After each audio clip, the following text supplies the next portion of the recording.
nothing wrong with your television set. Do not attempt to adjust the picture. We are controlling transmission.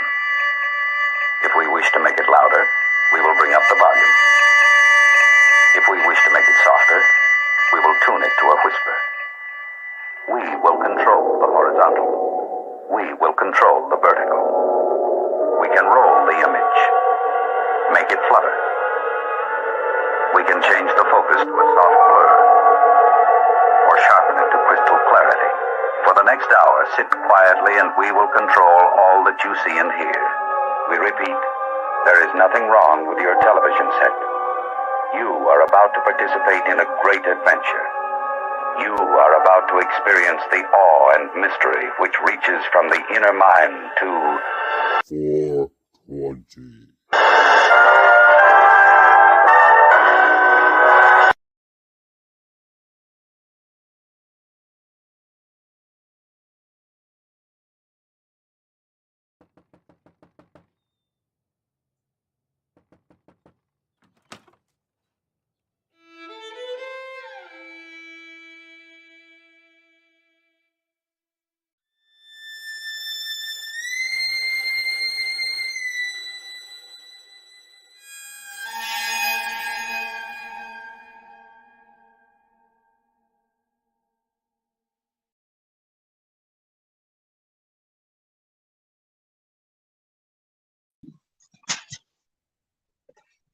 Yo.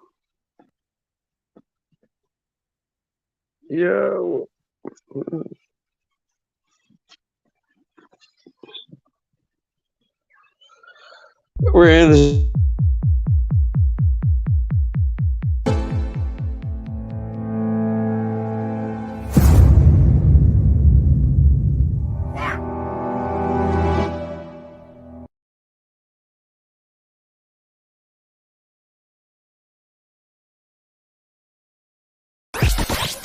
The world is flat.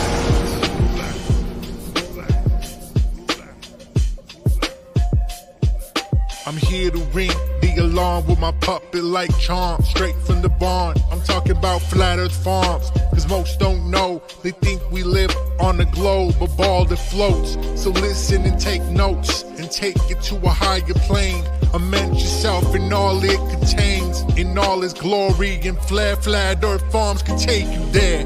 Open your mind outside the box. No more staring at NASA's Photoshop. No more moon landings, no line to ya. No more people standing backwards in Australia. Just facts and pure truth, planning straight to the roots. Flat Earth Farms help you understand. A magical place on a wondrous land. The world is flat, and that's a fact. Tell your friends next time you chat. Let them know a ball ain't that. Let's stay playing with the baseball bat. Cause we coming at the barn, a higher place, the Flat Earth Farm.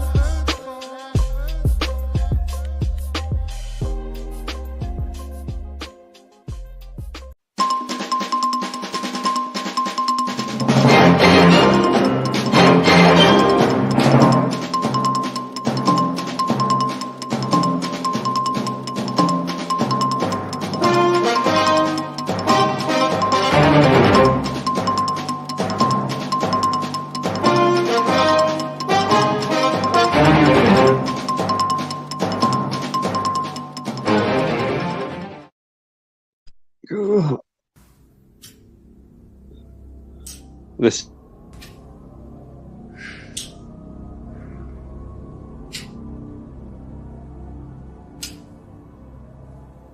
You've done this 1,000 times.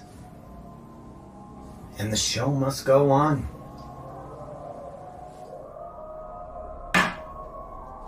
You've got to give the people what they want.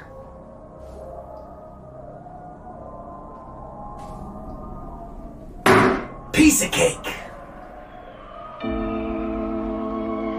Man, I'm just sitting back watching the pussification of this whole country. Can't say this, I can't say that. Shit, what the fuck can I say?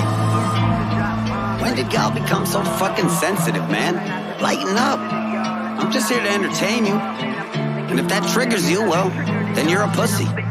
Listen, it's a cold world, easier to play this shit safe. Knowing how the world gon' judge you if you make a mistake. These miserable fucking people so saturated with hate, they can't wait to pile it on someone else's plate. Like if I'm right with every word except for one in the song, they'll only focus on and judge me for the one that was wrong. Cancel this, cancel that, fucking welcome to America. The home of specializing in assassinating character. I hate it, I prefer going in guns blazing, annihilating anyone who's testing my patience. Ain't no room for pussyfooting in the rap game, and I'm drawn to controversy like a moth to a flame. And you little snowflakes better quit your complaining. Not racist, I'm just not too big on the Asians. Shit, I'm kidding you, idiot, but with no hesitation. These fuckers run with it and post it up on Twitter while saying that Webby's some sort of bigot for fucking making a joke. You're not woke, you're just sensitive and quick to provoke. So I'd like to invite you to suck my dick till you choke. Deep throat, pow pow, got your bitch in my scope. Everyone that I'm seeing is looking pussy as fuck. Go and cry about shit without even looking it up. So I'd like to thank my bullies all for making me tough, because it's looking like y'all ain't get bullied enough. Yeah, I came to drop bombs like Flex and I'm gone, I'm all raw. So try not to be so sensitive, y'all. If I'm not pissing you off, then I'm pissing you on. If you're not triggered at all, then I'm spitting it wrong. Because I came to drop bombs like Flex and I'm gone, I'm all raw. So try not to be so sensitive, y'all. If I'm not pissing you off, then I'm pissing you on. If you're not triggered at all, then I'm spitting it wrong. Easy does it, Webby, try to keep that temper in check. I'm going off like Terminator in the metal detector. Hit him with the blur like my memory gets from blowing benzos while I'm drinking. Yeah, I tend to forget, a devil's reject. Ever since a kid I've been a loser, but I dealt with it. It's called developing a sense of humor. Learn to laugh a little bit, this shit is good for your health. If you can't take a joke, you need to take a look at yourself. Shit, if I didn't have the haters, then I would probably withdraw. Shit, dog, honestly, I would probably miss y'all. Haters, really please, promise me you'll never quit, y'all. Here, I'll make fun of me with y'all. Here's my impression of Webby, no one's doper than me. I got the hairline of someone that's 10 years older than me. Sitting dissing politicians like I'm fucking sport fishing. Say I fucked their wives and daughters when I obviously didn't. And I'm pale year-round, summertime or deep winter. And I chew with my mouth open when I eat dinner. My liver has put up with plenty of cheap liquor and more drugs in a lifetime than Keith Richards. I used to work out, shit, I really was buff. Then I stopped working out, now I'm skinny as fuck. Like so skinny, when the wind blows hard I lose balance. So skinny, looking like I won a tapeworm challenge. It ain't that hard to laugh a bit at your own expense. Fucking just relax and shit. Smoke a joint, eat a Xanax, you bitch. This uptight bullshit's what I've had it with. If you're still mad after what you've listened to, then that's just a bitch in you. Suck a dick or two, ain't no fixing you. Fake woke can't take a gay joke. People that I'm spitting to, I am here to trigger you. Yeah, I came to drop bombs like Flex and I'm gone, I'm all raw. So try not to be so sensitive, y'all. If I'm not pissing you off, then I'm pissing you on. If you're not triggered at all, then I'm spitting it wrong. Fucking pussy. Trigger. Forget about it, Frankie.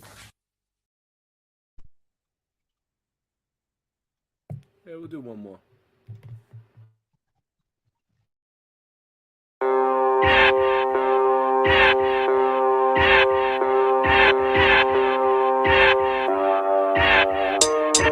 Come on. That's a grip of the serpent. That's the words of a liar. As I search to acquire the fire, first to inspire me to curse in each verse with the ire. You're witnessing the rebirth of the fighter. Need to do some research on a spider. Feet first with the bugs in my web, and I had madness on my mind. Doing drugs up at 7, throwing slugs up at heaven. Scorching from the flame of the hellfire burning. I'm an orphan of the game. Purple rain leaking, black coffin in my vein. I can see my sanity encircling the drain. Flush with the rush of the pills crushed up in my well. Am I still fucked up? Tell me where's the plug? It's so bad I'd have pulled it. A car out of fuel, I'm a gad out of bullets. I'm gone. I'm on it, and I'm violent. A little unstable, it's probably my environment. All the time spent trying to write me a rhyme to get out though. Could we cutthroat? But above all, I'm a warrior. Look, my blood pump high octane. I flame on, cut a line that goes straight to the brakes. You crash dummies. Wipe the mud up off my face. Watch the sun shine down on me. Risen from the ashes, swinging for the fence with a bat named Lucille, like Walking Fucking Dead. Pop the trunk, I'm fed up. Turn the street to bedlam. Murder, murder, red rum. Drill a beat like Ted Bundy. I've been at this shit forever, man, for oh so long. Trying to paint a perfect picture with the tools that I got. Or maybe it's the death of my pops in a box full of ashes, passing around like a souvenir, asking me questions about him. The tension keeps stacking. The fact of the matter is I'm just a bastard. Now fuck what you talking, I've heard it 1,000 times. Back of my mind I had thought about suicide. Walk with my head up an egg just to crack a smile. Dealt with the hurt and the anger keep coming out. I'm on it and I'm violent, a little unstable, it's probably my environment. All the time spent trying to write me around to get out though. Could we cutthroat? But above all, I'm a warrior. Look, my blood pump, high octane, I flame on. Cut a line that goes straight to the brakes, you crash dummies.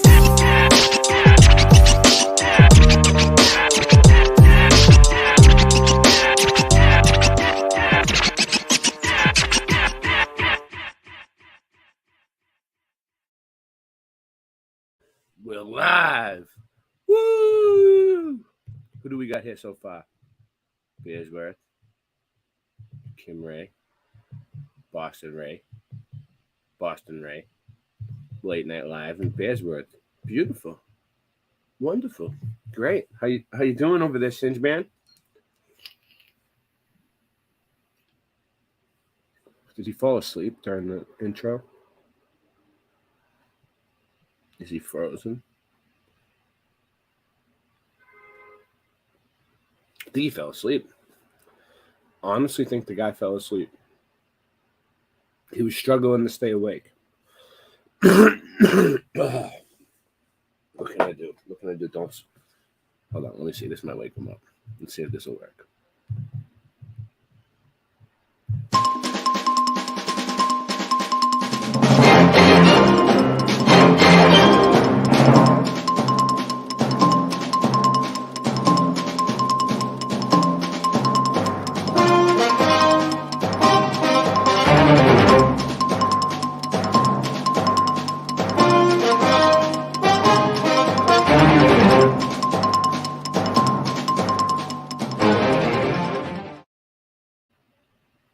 Did it work?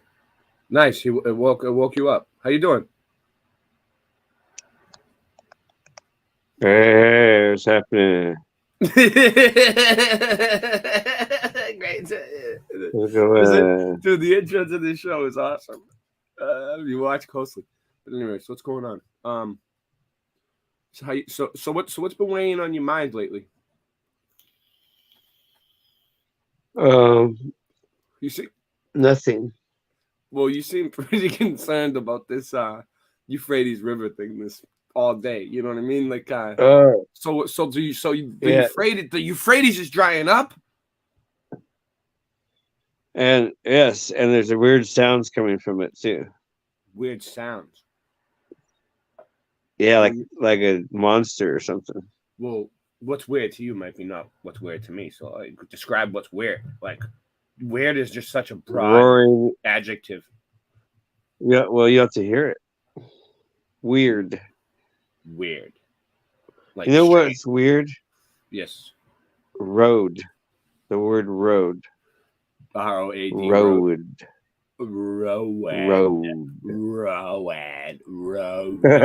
That was in Tommy. It was in Tommy Boy, dude. That was in Black Sheep. Yeah, exactly. Yeah. Road.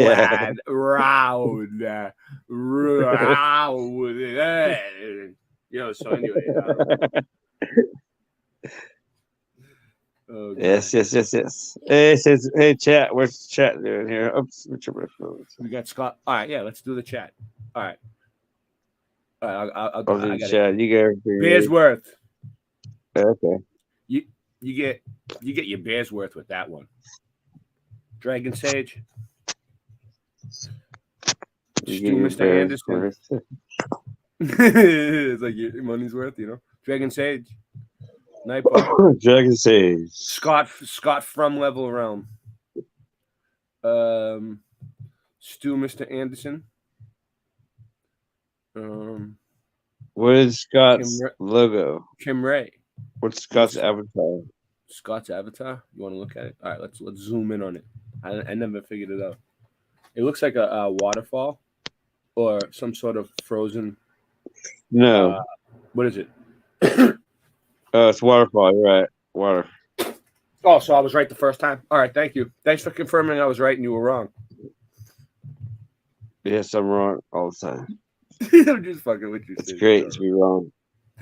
It's great to be wrong because then you can be right after that. Oh man. So what do we even? I'm getting ready to shave my beard off. It's getting itchy. Ready to shave it off. Oh, my beard always gets itchy, and I shave. That's why I never grow a beard. I can't do like what you guys do, like all that shit in my face. It would be just too much. I mean, one day it might get like that. It is too much. I'm still young. I'm gonna shave it off. It only takes me 5. How long have you had a beard for, like that thick? Like, has it been like that thick your whole life, or did it just start at like a certain age? 5 months ago. Oh yeah. I was shaving at age 9. But I'm saying, like, when did you notice, like, all of a sudden it would like just? Age like 9, I was shaving. Yeah, yeah. 9 years old, you looked like that.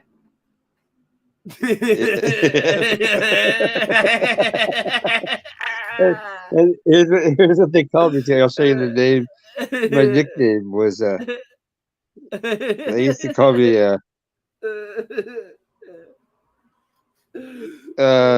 Snaggy Ball Pouch. Yeah, Snaggy. Yeah.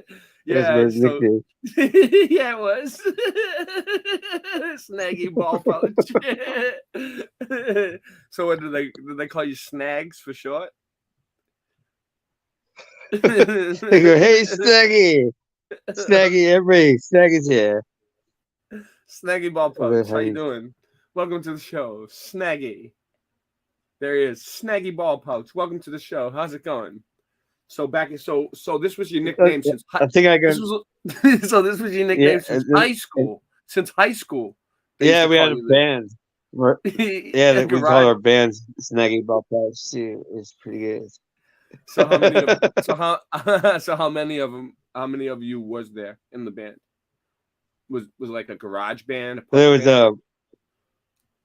there was Ripper Spittleboy, and then there was one guy we just called him Rumpelstiltskin. Yeah, I think he was on the drums, and then there was a guy we just called Cooler. Oh. Because he always had a cooler of beer. That's cool. By the way, there's also Hatchet. I think there was Hatchet was on the. Oh, you remember him now? Huh? It was like the memories. The memories are all. That's their band, Snaggy Ball Pouch.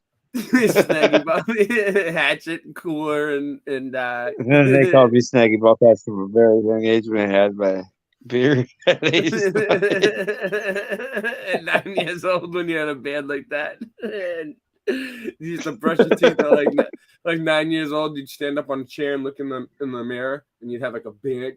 This is what we talk chat. This is how we are. This is what we talk about on our phone. This is what we do. This is how we talk about. This is how we talk all the time. Oh shit! All right, well, just a waterfall. Old pic.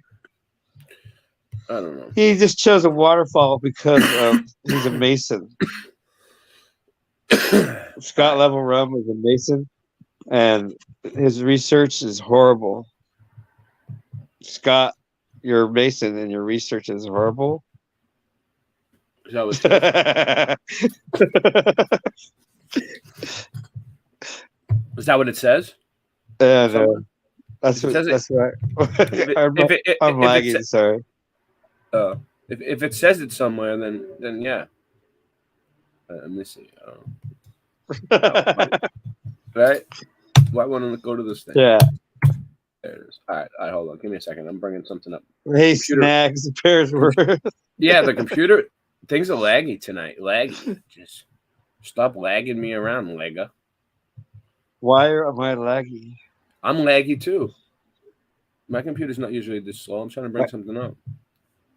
I could probably fix it by going around the house and shutting off other people's internet. Oh, maybe because I have. Because remember, I'm on top of a mountain, and I'm barely connected to the internet, but it's pretty good. What is going on? So I've been here, how long have I been here? Let's see. Every time you update. Monday, I pulled in. My transmission broke 52 miles. Oh, did you know that, chat? I traveled all around the world, and I come back 52 miles from my house. My transmission broke. All around the world? Did you travel all around the world, or did you travel all across the plane? It's the same song. All around the world. It's the same song. It's the same song. Everywhere you go. Everywhere you go. Yeah, so I drove all across the country and all the way back. At 52 miles from my house, my car broke. So yeah, let's get into this. What is this? I'm trying to. Euphrates. That's the name. I'm gonna name my first child Bungie Euphrates the third. My first child. I'm looking it up, dude. I had it up there. There's no Bungie Euphrates first or second, but I'm gonna name my kid Bungie Euphrates the third. Right, let's see if I can do this. Okay. I love it when he doesn't. Don't you love it when Ray ignores me? And I'm not. No. The only time I don't pay attention to you is when I'm like doing like 6 different things here at once on the computer, which is what I was doing. All right. So can you see that? When I say something, it's always when I say something hilarious, though. What does the Bible say about the Euphrates River? 8 Bible. I don't know. There's a lot of Bible verses about the Euphrates River. I bet. I'm looking for a certain one.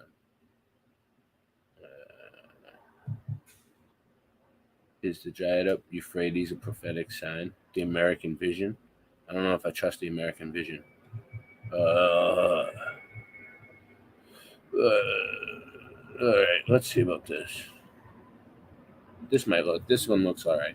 Himitsu. For some reason, I trust the Chinese. Oh, hold on.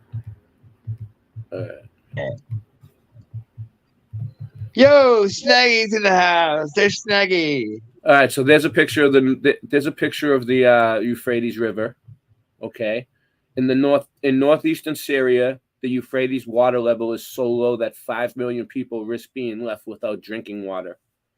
You can take that picture right there and put a frame around it and sell it for $1 million. Who wants to buy it? Just say that here's some art. Do you have a buyer? This is art. Do you already have a buyer set up? I mean, I'll go with you. Okay, sorry. Listen, go ahead. I'll go with you. I'll have the briefcase handcuffed to my arm with all the money in it. I'll take the hit. All right. In the northeastern Syria, the Euphrates water level. Yes. Yeah. I was going to say that art.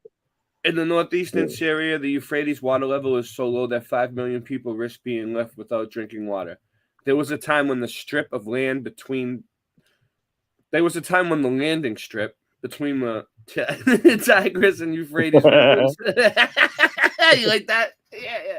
In the Middle East was so lush as to earn itself the nickname of the Fertile Crescent. Now, however, that certification is advanced and putting whole communities in danger.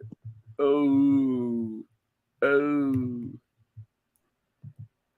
The Euphrates River is drying up so much so that at its current pace, it will be a humanitarian crisis for those who rely on its water source in Syria. Looking at this, so basically, blah, that's crazy, blah, man. blah. Revelation 16:12. Okay, that's what I'm looking for. Prophecy. No, it's actually okay. Go ahead. I think it's something else, but yeah. Well, it's probably in a couple spots. No, it's in a bunch of spots, but I'm saying the part about it drying up. I don't know, mate. I don't know. I'm not a Bible expert. Then the sixth angel. You are now. Then the sixth angel poured out his bowl on the great river Euphrates, and its water was dried up, so that the way of the kings from the east might be prepared. And I saw 3 unclean spirits like frogs coming out of the mouth of the dragon, out of the mouth of the beast, and out of the mouth of the false prophet. For they are spirits. Nebuchadnezzar? That's not Nebuchadnezzar, is it? I don't know. I'm trying to finish. For they are spirits of demons, performings, which go out to the kings of the earth and of the whole world to gather them to the battle of that great day of God Almighty. Behold, I am coming as a thief. Blessed is he who watches and keeps his garments, lest he walk naked, and they see his shame. And they gathered them together to place called Hebrew Armageddon, Revelation 6. But what is that? It doesn't. Yeah, it does say the bowl on the poured his bowl on the Euphrates, but that's not the one. Poured his bowl. Oh, here it is. Here it is. Although Revelation does indeed talk about the drying up of the Euphrates, it elaborates us into specific context. First, it takes place during the tribulation period, and more specifically towards the end, as it's the second to last bowl judgment. Second, Sweet. we see that the drying up of the Euphrates at this point in time isn't caused by natural means, such as a rise in temperature or an increase in severity of droughts, as the CSIS daily notes. It also won't be due to an intentional diminishing of water, as some believe may be occurring currently. What Scripture elaborates to us is that this will be done via the means of a supernatural source. The sixth bowl judgment poured out on the river by an angel, which is ultimately an expression of God's wrath. Revelation 16:1, 5, 7, 9, 10. Look, I'll read it. I'll try to read it. If it's here. Yeah, it's here. All right. Then I heard a loud voice from the temple saying to the seven angels, go and pour the bowls of the wrath of God on the earth. Revelation 16:1, 5, 7. And I heard the angel of the waters saying, you are righteous, O Lord, the one who is, who was, and who is to be, because you have judged these things, for they have shed the blood of saints and prophets, and you have given them blood to drink, for it's their just due. And then this one, Revelation 9:10. And men were scorched with great heat, and they blasphemed the name of God, who has power over these plagues, and they did not repent and give him glory. Then the fifth angel poured out his bowl on the throne of the beast of his kingdom. So, with great heat, you mean like a X Factor or something? Yeah, that's what I'm thinking. Then the sixth angel poured out his bowl on the great river Euphrates, and his water dried up, so that the way of the kings from the east might be prepared. So this happens, they say of the kings from the east might be prepared. The following verses then detail to us gathering of the kings of the whole earth to battle the Armageddon. Revelation 16:13, 16. And I saw three unclean spirits like frogs coming out of the mouth of the dragon, out of the mouth of the beast, and out of the mouth of the false prophet. For they are spirits of the demons, performing signs which go to the kings. What's up? No, I'm just going to say, they probably said, you're crazy. You're seeing that things. Yeah. Essentially, what this shows us is that the drying up of the Euphrates is connected to the name of the world readying for this battle, which isn't a battle in the sense of the word. It's one judgment which sets up another judgment rendered by Christ in person to overwhelmingly defeat these armies, known as the winepress of the wrath of God. The winepress of the wrath of God, okay? Now, out of his mouth goes a sharp sword, that with it he should strike the nations, and he himself will rule them with a rod of iron. He himself treads the winepress of the fire, a rod of iron, fierceness, and the wrath of Almighty God, dude. Are you serious? This is a rod of iron. Dude, you like free technology? It doesn't sound good. I can tell you that. A rod of iron sounds like a fachet. Who's it? Yeah, Revelation 9:14. Who's that? Stu? Yeah, Stu knows. And the other part sound like X Factor stuff. The beast of his armies defeated. Then I saw an angel standing in the sun, and he cried with a loud voice, saying to all the birds. Stand in the sun? That's what it says here, dude. This is for the NKJV. So that's pretty interesting. Yeah, so it's the what's that sounds like the new King James? UFO. The new King James, yeah. Revelation 19. Doesn't that sound like a person riding in a sphere, like a UFO? an angel in the sun, or sun god worship, right? Then I saw an angel standing in the sun. You know how they worship? He's not worshiping. He's saying what he saw. Yeah, so maybe it was like the lowercase g gods that they worship in the sun. Maybe they seen one, you know. Then I saw an angel in the sun. In the sun, yeah, that's where they are. Well, how are you going to see the shape of a person? I guess maybe it's huge as the sun. I guess. Okay. I don't know. Well, standing in the sun. Oh, maybe not standing like directly in the sun. Maybe they mean it was sunny out, and there's like some shade and some sun, and in the sunlight they saw an angel. Ah, very good. Right? See, right? That's good. Very good. Yeah. So then I saw so like if you're looking outside and it's a sunny day and you see an angel standing in the sun, you know, like if you were on the beach and you seen people like laying. I think so literal all the time. I'm like in the sun. No, I just figured it out myself. It's interesting. I love the Bible study. Then I saw an angel standing in the sun, and he cried with a loud voice, saying to all the birds that fly in the midst of heaven, "Come and gather together for the supper of the great God, 18, that you may eat the flesh of kings." Whoa, the flesh of... Oh, I got to read more of this. What's that mean? I don't know. Then I saw an angel. Why do you want to be a cannibal? And let's see what it says. Standing in the sun, and he cried with a loud voice, saying to all the birds that fly in the midst, "Come to gather together the supper of the great God, that you may eat the flesh of kings, the flesh of captains, the flesh of mighty men, the flesh of horses, and of those who sit on them, and the flesh of all people, free and slave, both small and great." What's this? Revelation 19, 17, 21, the New King James. So let's show the video, and we'll come back to this. All right. Enough Bible stuff, you're saying?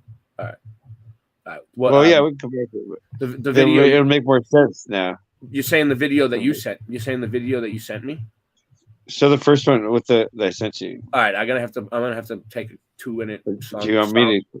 No, I got to put it in the private chat. Can you put them in the private chat? The links, real quick. I would have done that already, but I thought you had them ready. I have them. Just give me a minute. I'll get it done. Just chill.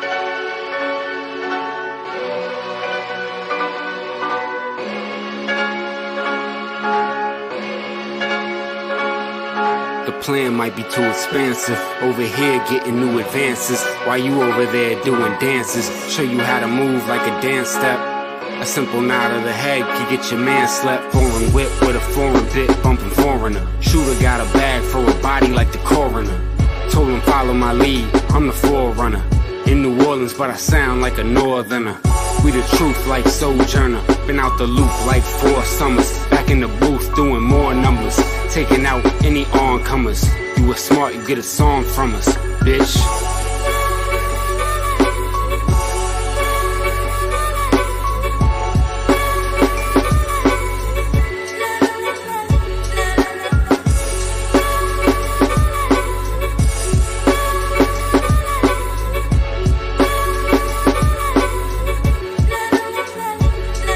Yo, I'm sick and tired of your trash rhymes. You need to leave the mic alone, I'ma tell you for the last time. Fully automatic, ready to discharge. Your baby mom's filling up my fridge with her WIC card. I got game and I stay with a thick broad. Money and drugs in a container at the shipyard. My style is aggressive. This a murder message. I hold burners to serve purpose and murder peasants. Slide off and flee the scene with the heat smoking. Kick a nigga in his ass till my feet broken. You couldn't win, nigga, keep hoping. Got your grandmother frying me chicken while she deep throating. Your whole rap style is delicate. You soft, so I be insulting your intelligence. In my closet, it's a whole lot of skeletons. Cause it's the only place where I'm hiding evidence. Taste the product like cotton, yayo. Pass the chronic like hot potato. I'm in charge like I'm Scott Baio. Gotta win, we cannot fail. Clock bell, size of whales on them lock scales. Kill your dogs like some foxtails. They going down like a prop fail. Get them smothered like oxtail. Get your cap peeled back like a hell L. Sending packs through the snail mail.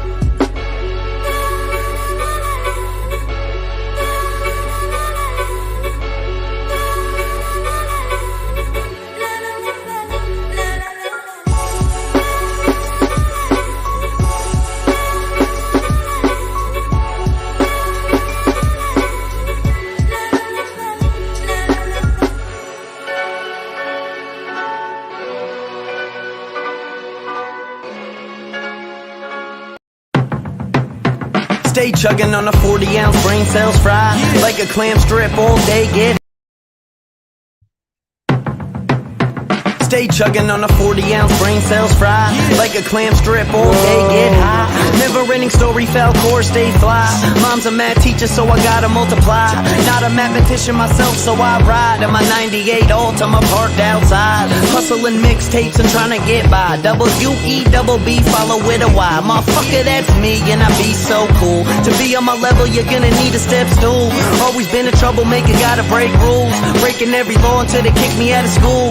So amped up, you think I'm chugging jet fuel. Chasing a bottle of moonshine with it, no duels. And no door rules, let me pull a Billy Madison and have them slipping on banana peels. If they challenge him, I'm baffling any competitor with what I'm rapping. And the future's looking bright, I think I'm staring at a halogen. Born in 88, I got it tatted on my abdomen. Product of the 90s, everyday practicing. Then it started happening, turned into a beast. Full bred pit with a little Maltese. Woof, slaughter any track that I see. You've now been warned, you better hide your beats. I'ma never give a fuck about you. I'm just doing what I do. Murder any beat I put my mind to. Thought you knew that's what I do. Rapping on the mic till my face turns blue. Through and through, that's what I do. That's what I do.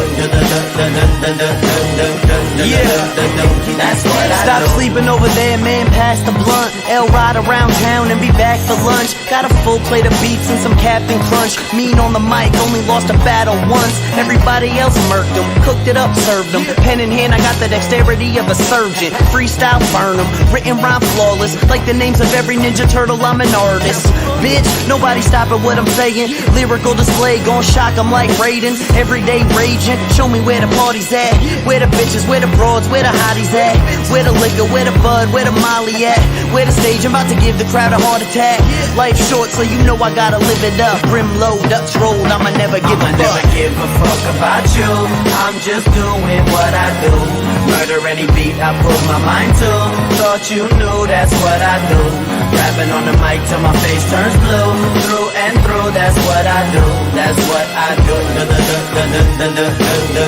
Yeah, that's what all I got's my word and my balls. Just a nerd with a cause. Living life like a video game, so press pause. Double tap X with a shot to the brain. Back, square, catch him with the scorpion chain. So get over here, bitch. I'll kick him like Liu Kang. And fatality anybody who shits on my name. It's that tatted up tyrant, heating up the climate. Pissing on these haters like puppies on fire hydrants. It's that motherfucking Optimus rhyme. Full bottle of pills, blunted with a bottle of wine. Fully transformed, about to take over the game soon. Ain't a motherfucker I'm afraid to bring a flame to. Got him rotisserie while I be smoking piffery. Making words connect like letters written in calligraphy. Not a person here stepping in my shoes, cause see Webby's back and this is what I do. I'ma never give a fuck about you. I'm just doing what I do. Murder any beat I put my mind to. Thought you knew that's what I do. Rapping on the mic till my face turns blue. Through and through, that's what I do. That's what I do. That's what I do.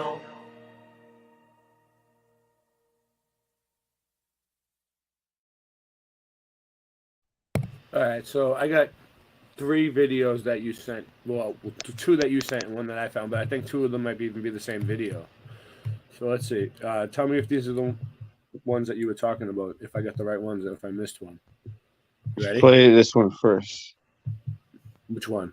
It doesn't matter. It's playing both. All right, we have this one. Euphrates River update. All right. Put that one second. This one?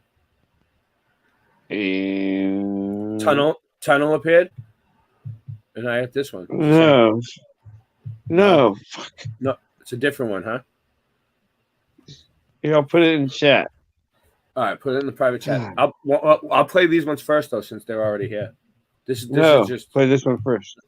Because this one, I don't want the impact of it should be first. All right.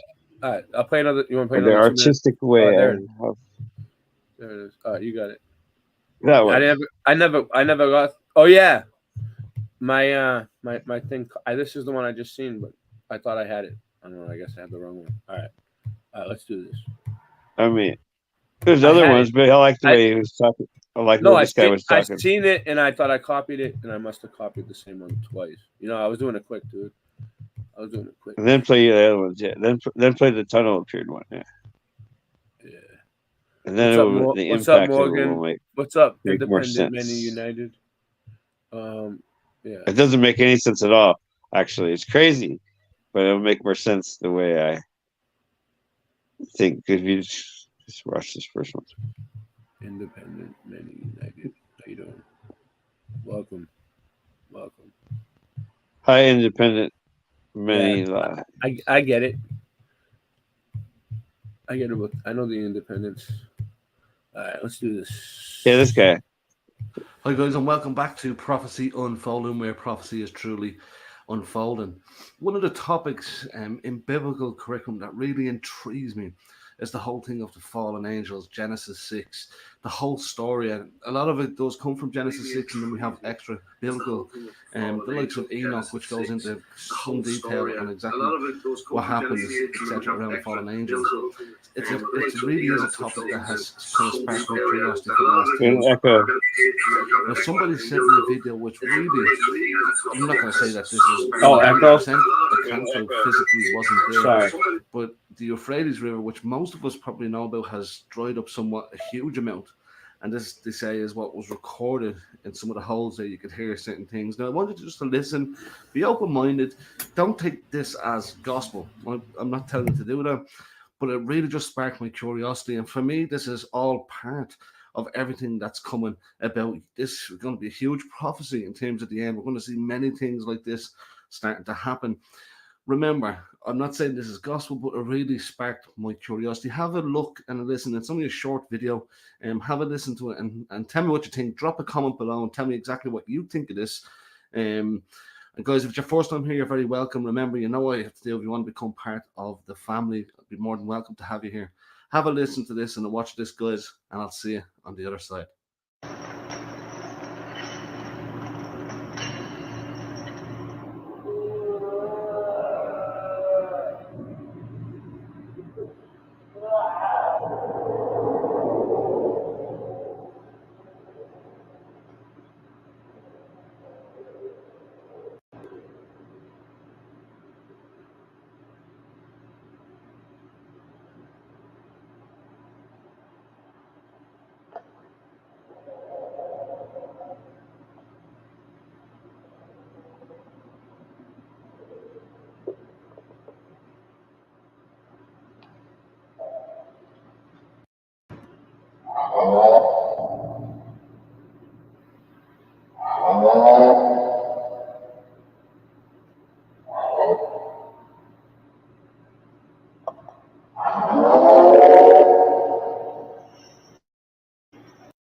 Flower bomb.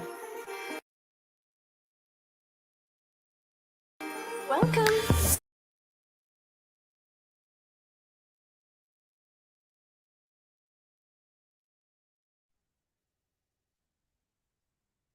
Okay. Victor and Rolf. Nice.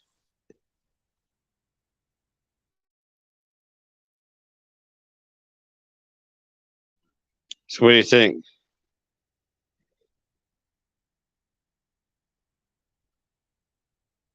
You're muted.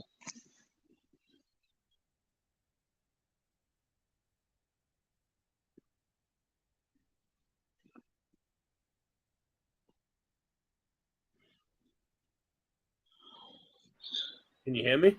How long was I muted for? Could you hear the audio at all? Yeah, I could hear the audio just when after the video.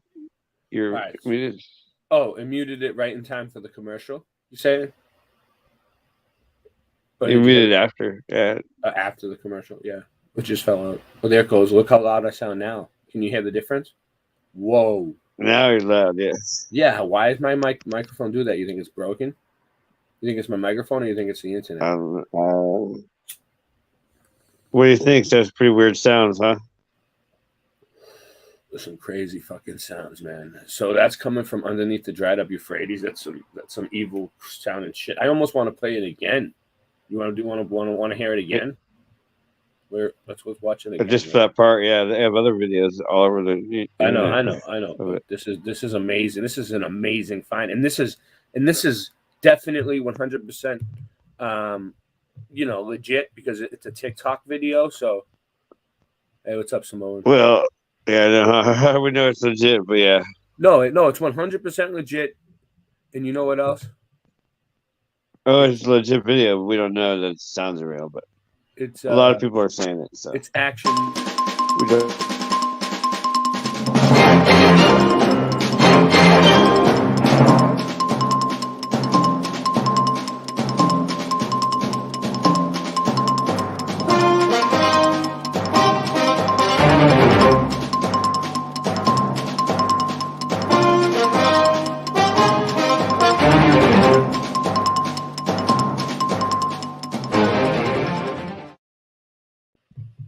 All right. So let's do another shout out. Just to recap. Okay, I got this. Ready? Just to recap, real fast. All right, let's see. Logan, he's cool. Logan's awesome. Thanks. So we got archaeologists digging up burial, crying out from underground. You can hear the shackles. Samoan Watchman. Oh, hold on. You can't hear anything. Oh, you're talking. Sorry, I was going to do a shout out. You can Morgan's birthday. Samoan Watchman did a video today.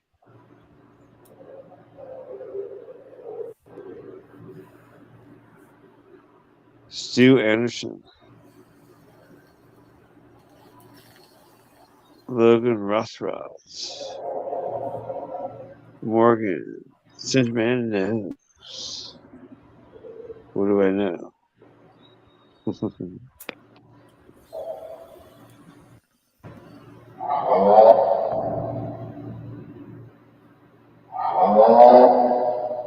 You hear that? I would talk back to it and say, "Hey, what are you doing down there?" Then they hit me with another commercial again. Is this the end? Yeah, because I don't know, but they make it hard to watch this stuff because yeah, they don't want people to know that the Euphrates is drying up and this sound's coming out on TikTok videos. And so, did you hear the first part? Sounds like chains rattling. Did you hear that part? There's Jimi Hendrix. What'd you say? The first part sounds like chains. I was trying to listen to it. I heard it. Did you hear the chain part? You want me to go back and find it? Let's try at the beginning of the. It sounds like chains. What, like at the beginning of all this shit? I don't know. Right there, yeah. All right, right here. All right, hold on. Oh, yep. I heard it right there. And guys, if you're very welcome. Sound like chains or he's like, you don't have to pay attention to me if you don't want to, but I'm trying to tell you. Have a listen to this and watch this, guys. I got a TikTok video on the other side.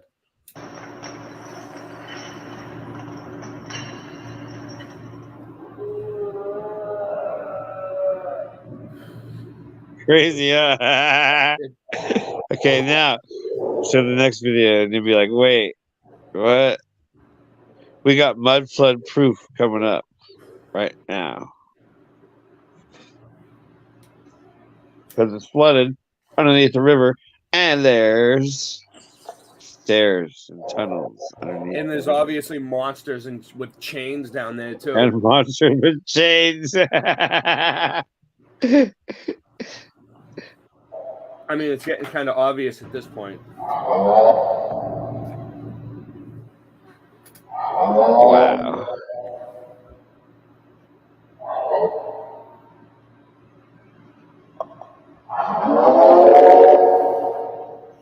Oh my God, pretty scary. There's other videos online too. It's a little bit longer, but that shows the best part.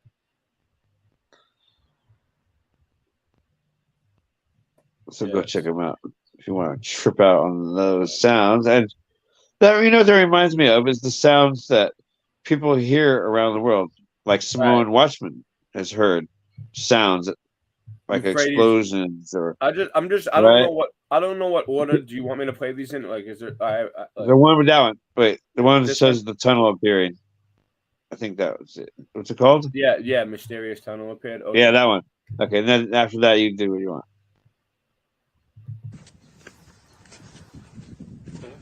هاي المقبرة هي طبعا شايفين حد النهر حد سوتها كان نهر. The Euphrates is the longest and one of the most historically important rivers of Western Asia, on which the various lives of the ancients depended heavily on this river. That stuff is flat. Now, the drying up of the Euphrates River is not just a prophecy, but it is actually happening today. Along with the drying up of the Euphrates River, many ancient discoveries have emerged, melted. and even these discoveries have shocked the world.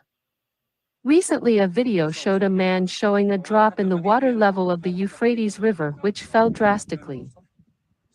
Only in the last few years the river water was almost completely drying up.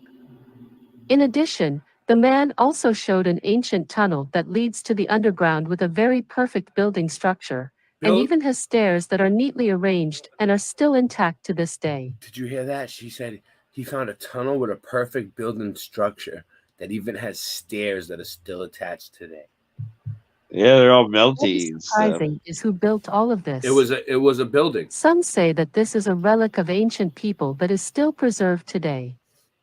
However, there is a rumor So among the locals that the it's tunnel melted leads where the and mud angels were flooded. imprisoned. It's melted and flooded. It's a melt flood. It's both. Yep. It's like Singe, I think it melted it's first. like flood the zone technology. Oh yeah, What? Flood It the is zone. flood It the- is. because this is like there was a river for hundreds of years. It was-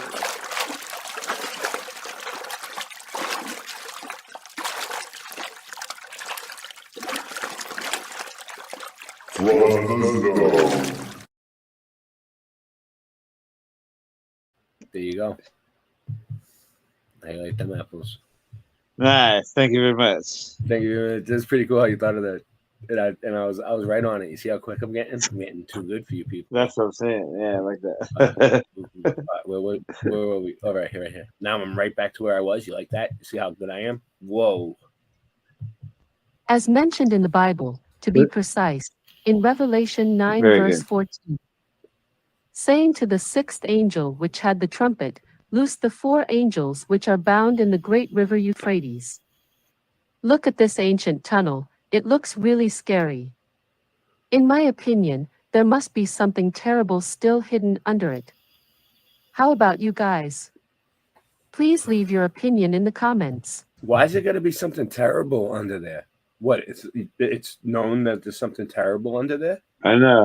Why can't exactly it be like what if there's like hidden scrolls under there that tell you the secret of everything, and they're just like trying to scare us away? There's something something terrible under there. Don't go looking in that cave. because like a beautiful person playing guitar in the forest or in a meadow, that doesn't sell money. You have to sell. Dragons are gonna kill you. It's so vague. Wait, though. It's like something terrible. how come a dragon can't be nice? There's a lot of terrible things. The dragon might be nicer, nicer than yeah. I got all kinds of comparisons. Whoa. Hey, we got some StreamYard. We're advertising for StreamYard. Let's do this.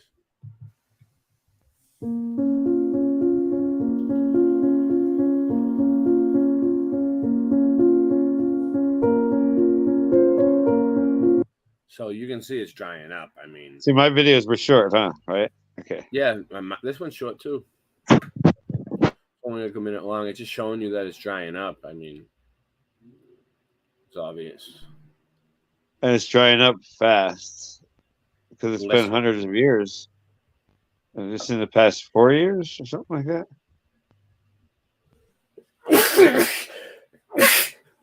Sorry. May the Lord bless you, and may the dark one stay 5 feet behind you at all times. And every time someone sneezes, I say a paragraph of things. Go ahead. Thank you. I'm kidding. I need.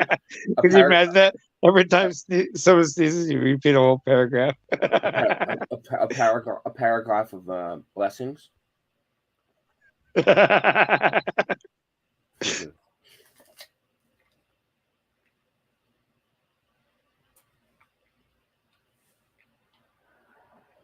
So yeah, so the Euphrates is, you can tell it's drying up. Here we go. I like this one.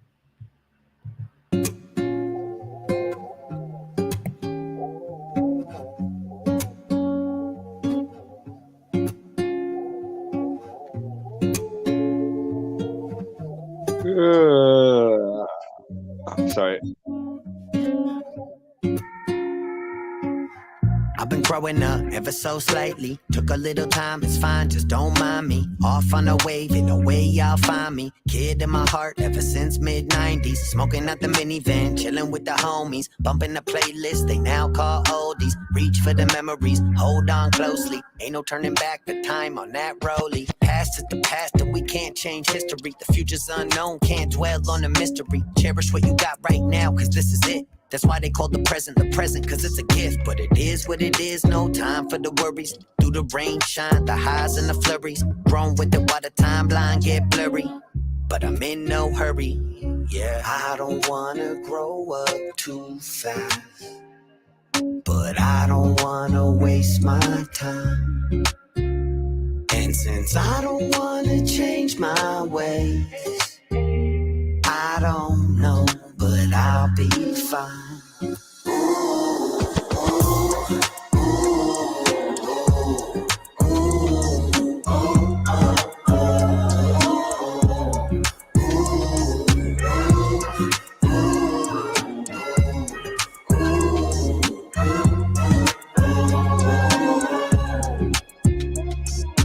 Big ass kids still live like I want to.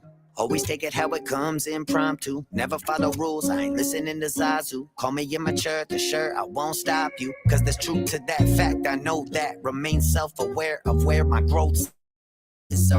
Right, no signs of roadmap, so best drive, recline, and ride in those tracks. And I'm living through whatever danger brings. Wear my heart on my sleeve till the stains will sting. Feeling upside down, stranger things. With a song that I came to sing. Listen up, so if you wanna go and take a ride with me, with a baddie in the back getting high with me. Never grow up too fast and finally you'll become what you designed to be. Cause I've been waiting on a shooting star to light the path that I walk alone. And even when the night gets dark, I'm still outlasted on my own. I don't wanna grow up too fast, but I don't wanna waste my time.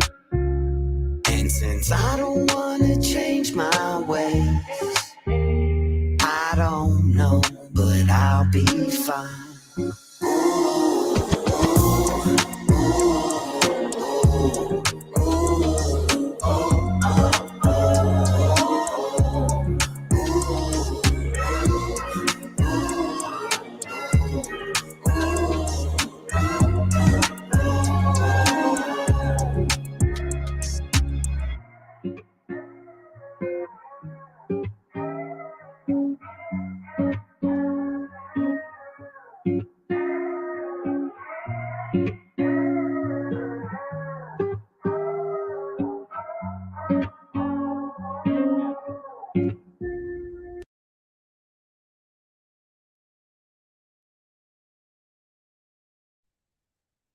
It's a Balrog underground.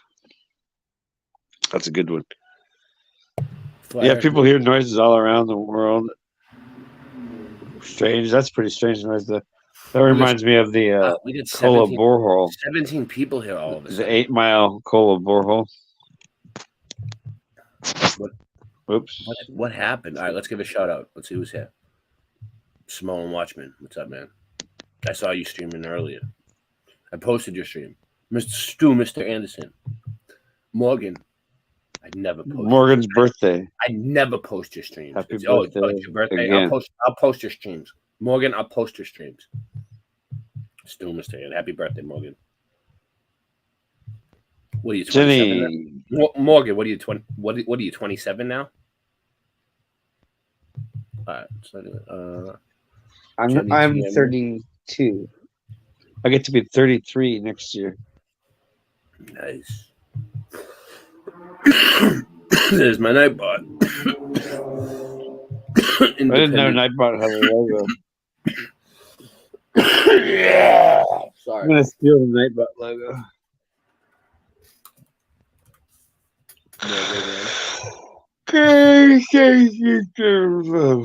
And Jimmy go to T. bed. Murphy.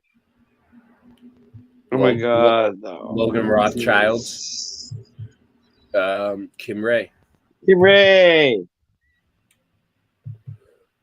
I'm gonna go to Canada and live with Kim Ray. Stu, Mr. Anderson. What's up? It's too cold there. I'm already cold though, so it can't be much colder in here. Plus, I'm like almost to Canada anyway, like 2 states away. Cool. I don't know. Scott Levelrealm. Dragon Sage. Did I say all Scott these people already? I don't think so. Is in a level realm.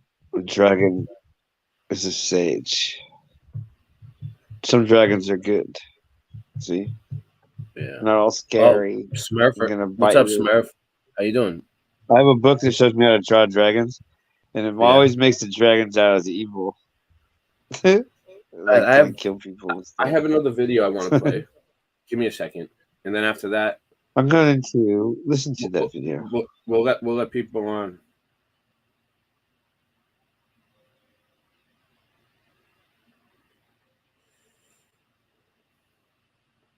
But,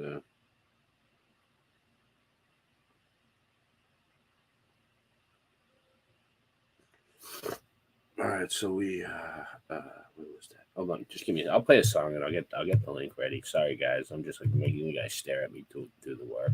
I should have the work already done. You know what I'm saying?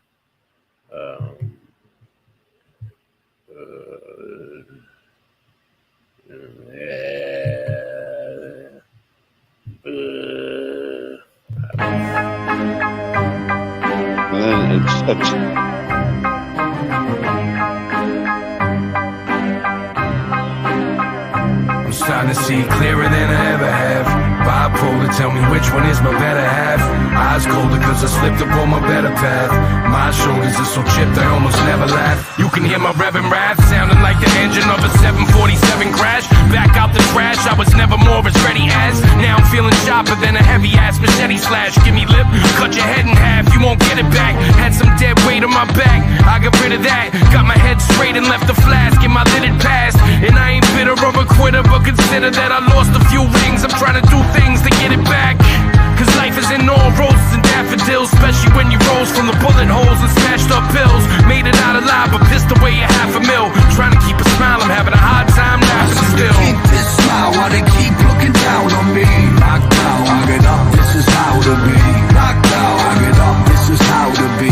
Knocked down, I get up, this is how to be. Keep this smile while they keep looking down on me. Knocked down, I get up, this is how to be. Knocked down, I get up, this is how to be. Knocked down, I get up, this is how to be. Knocked down, knocked down, knocked down, knocked down, knocked down, knocked down. Back with a ton of fire, allow me to run it by ya. The stunning ire and the anger of a cunning liar. Each thought rapidly pop like a gun is fired. So when my son is Sam, damn it, and my son Messiah. It's hunger, fire, pain, and anger in a jambalaya. But they don't wanna see you cooking, they just wanna fry ya. So for a minute I felt tired and uninspired. It's not long before regrets come running by ya. My stomach tied up in knots, I ride up the blocks and size up and plot with thoughts that I had outfoxed. Too many things to get here to just retire and watch. Started feeling like a fighter that's still dying in a box. So until the day I die in a box, I'ma persevere through everything and anything. I know that it hurts to hear, but I ain't going nowhere. I'm just so set up to win that even when I get knocked down, I know that I'll get up again. Keep this smile while they keep looking down on me. Knocked down, I get up, this is how to be. Knocked down, I get up, this is how to be. Knocked down, I get up, this is how to be. Keep this smile while they keep looking down on me. Knocked down, I get up, this is how to be. Knocked down, I get up, this is how to be. Knocked down, I get up, this is how to be. Knocked down, knocked down, knocked down, knocked down, knocked down, knocked down.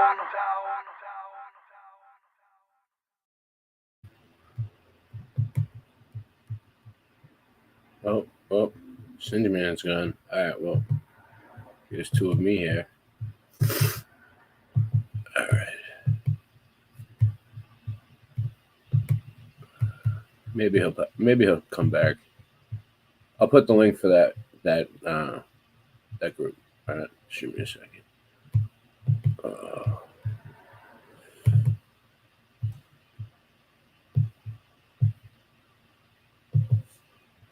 Huge. Okay, Is that... explain this one to me, historians. Explain that to me, and why does it go underneath? Look at that. What is that over top of it? Oh, we need to go deep on this. What the hell? What? But I still say, you know, I mean, I wouldn't like to be on the debunking side, man, because explain star forts to me.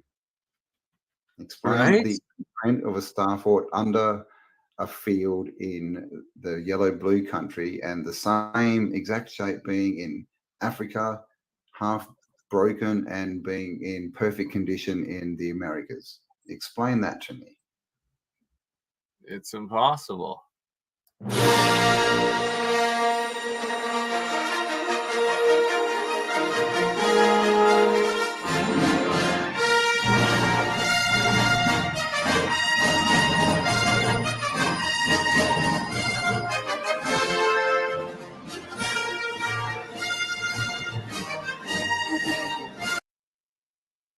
Hold on, I want to try something. I think it might, for this particular video that I'm going to play, it might look better if I go like this. Because you guys will be able to see the video better. Watch.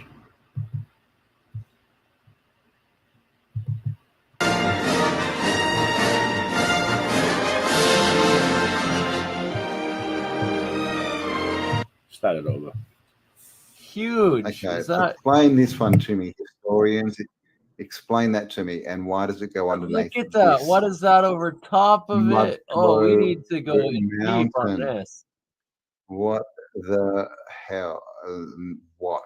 But I still say, you know, I mean, I wouldn't like to be on the debunking side, man, because explain star forts to me. Explain the print of a star fort under a field in the yellow-blue country and the same exact shape being in Africa, half broken and being in perfect condition in the Americas. Explain that to me. It's impossible.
So this is Bourtang I've probably mispronounced that, but it's in the Netherlands. It's one of the more impressive ones. You know, all this earthworks, and as you can see here, almost like a perfect star. And you'll note here there's a windmill, and there's the windmill there. And that's it from an aerial shot. So you can see the geometry of this thing's really impressive. And you can see why people will be like, well, what is this? And why would it need to be this shape? And what did it do? And the Tartarian advocates, and even myself, have claimed that this is an ancient, advanced, free energy remnant of an old world. That's it again. You can see the windmill. And there's a little village here, Bourtang. People live there now. They still live there today. last aerial shot of it. But you managed to find a photograph of this same location from the 1960s, and these spectacular features it shows today are not present. So this was a bit of a shock to me, but this is an aerial photograph in the 60s, 1960s. And it's the same place. And there's that windmill.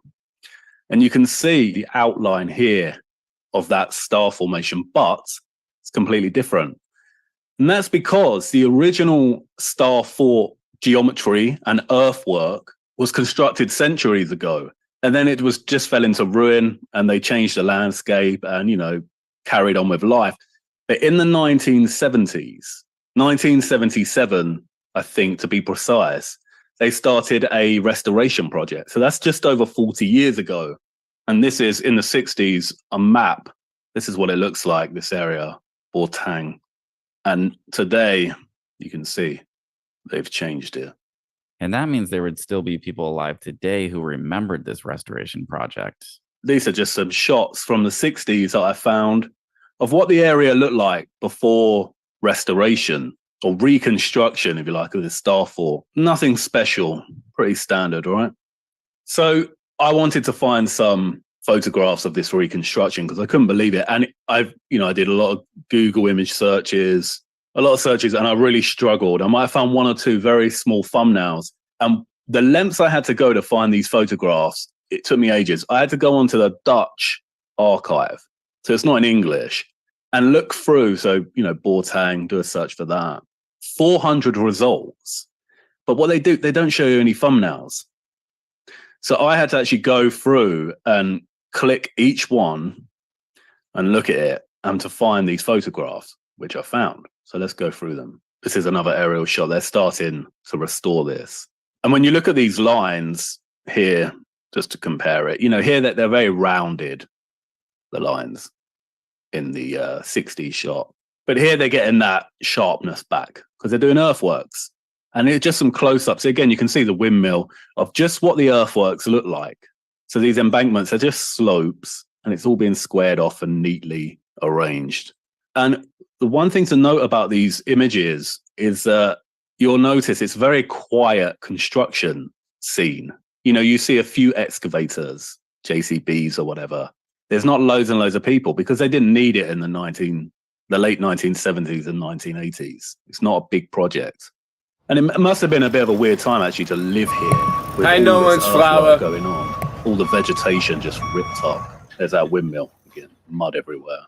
And I think they had to move this at one point. You can see here, even from above, you can see all the tracks from their excavators and trucks. It's just another shot. Here's a color photograph. You can see the windmill. And you can see just a couple of carpenters and they're making a center, again, for an arch. Basic bricks, some wheelbarrows, a lot of earth. But Ewar, where are they firing the bricks? You can't have bricks if you don't fire them. Yeah, that's true. You can't have bricks unless you fire them. Here's another shot of it. So, He sounded like somebody familiar. The tunnel, the bricks are on. All this earth. Again, just a couple of guys doing this. That's another shot of it. A few guys digging around.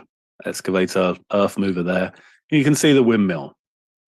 Panchromatic film, details in the sky. Yeah, so you don't get any vanilla skies now.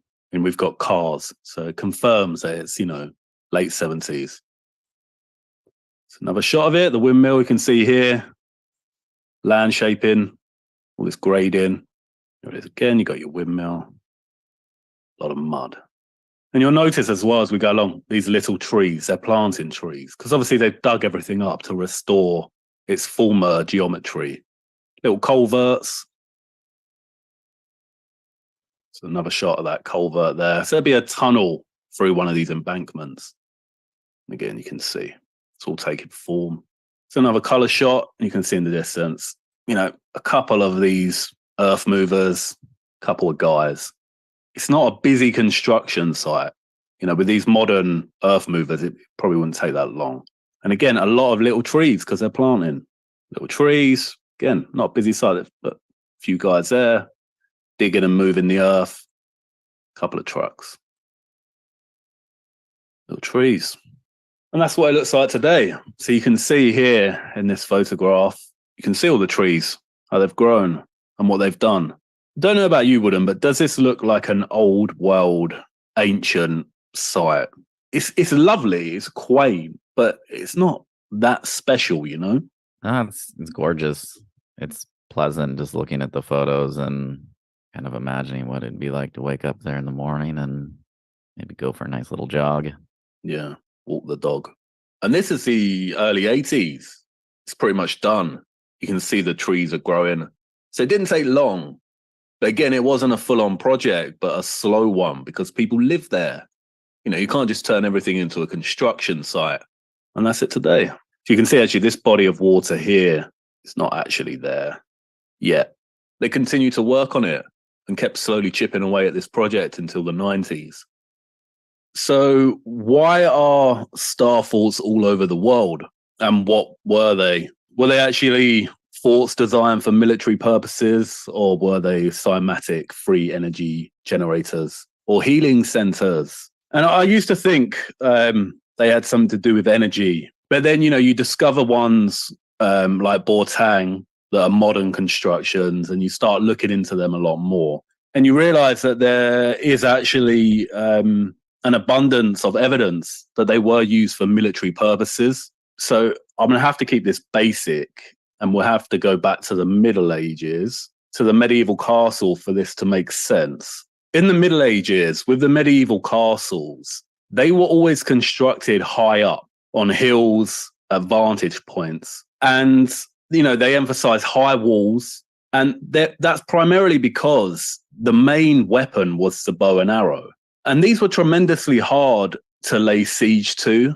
So, for instance, you know, you can't just run up here. That would exhaust your forces. Your primary way of attack is going to be at the entrance. And what they would do is perhaps bring big ladders with them to try and scale these castles. But all the while, people could just open fire from these vantage points down on the people coming. And another thing that they emphasized was moats. So again, it makes it even more impenetrable. If you wanted to get close to one of these walls to try and scale it, you'd probably have to swim through a lot of water, which slows you down. And all the while, from the top of these battlements, where these little holes are, soldiers inside the castle could just open fire and rain arrows down on you. And there's a lot of evidence that bow and arrow was used in our history. You know, there's a lot of archaeological evidence as well. You are such a whore for his story. History is pet. And yeah, so when you go to castles, you see a lot of openings like this, and these are for arrows. Most castles have these, and this isn't something that has been added retrospectively. You know, you can tell by the masonry most of the time as well. What a thin opening like that would do is mean that the enemy below couldn't get arrows through it, but the soldiers within could take shelter and shoot through these little gaps down below.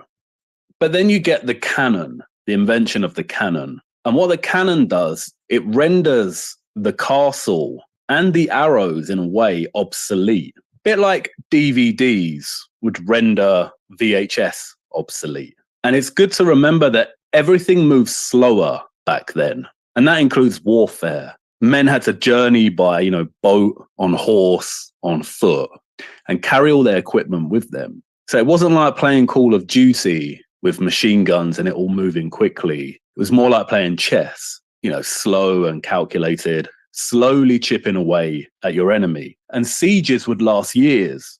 And we have all these pictures of the cannon, and these are 19th century photographs. And you can see the cannon is a well-established thing. And they'd have cannons on boats, cannons on their forts. Just show you some of these. Guy posing by all these cannons. And they're on wheels, so these are siege cannons. So you could wheel these up to forts and fortresses and shoot at them to try and enter. So we have all this evidence that the cannon, just like the bow and arrow, played an integral role in our warfare history. And the thing is, you can test these today. There are sites where you can go and fire a cannon, and they do work, and they are powerful. And what that meant was, in terms of the castle, is that you can see here from above, the castle walls were always very thin. They were tall, so they couldn't be scaled easily, but they weren't the thickest walls. And a cannonball, which is a huge solid piece of metal that was fired, with a lot of force, that would smash through these walls, especially if you were repeatedly hitting that wall. It wouldn't last that long. So the cannon rendered the castle obsolete as a fortification, as a defensive measure. And as a response, they developed the bastion fort, or otherwise known as the star fort. And these are lower, the walls, but because they're lower, they could make them thicker. And that's why you get a lot of earth behind these walls, because when a cannon hits it, it's reinforced by a lot of earth behind it. So they can't be easily broken and an opening made with the cannon. And also, where the moats were a bit thinner before with the castle, suddenly the trenches and the moats were a lot larger. So the reason, and wider, and the reason they did that is because they lowered their walls. It was easier to scale a wall, but there was a lot more distance you had to go to get there, which slowed you down. And by that point, you would have been taken out. And you can see here, the walls are a lot thicker and reinforced by all this earth. They also emphasize sloping sides and sloping earth. They call it glacis. And it's the same in the a lot of the masonry. These walls slope out. There's a shot there. Got a slight incline to them. And that, again, was to reinforce them. When a cannon hit it, because of that glacis, it would kind of absorb chocolate Smurf.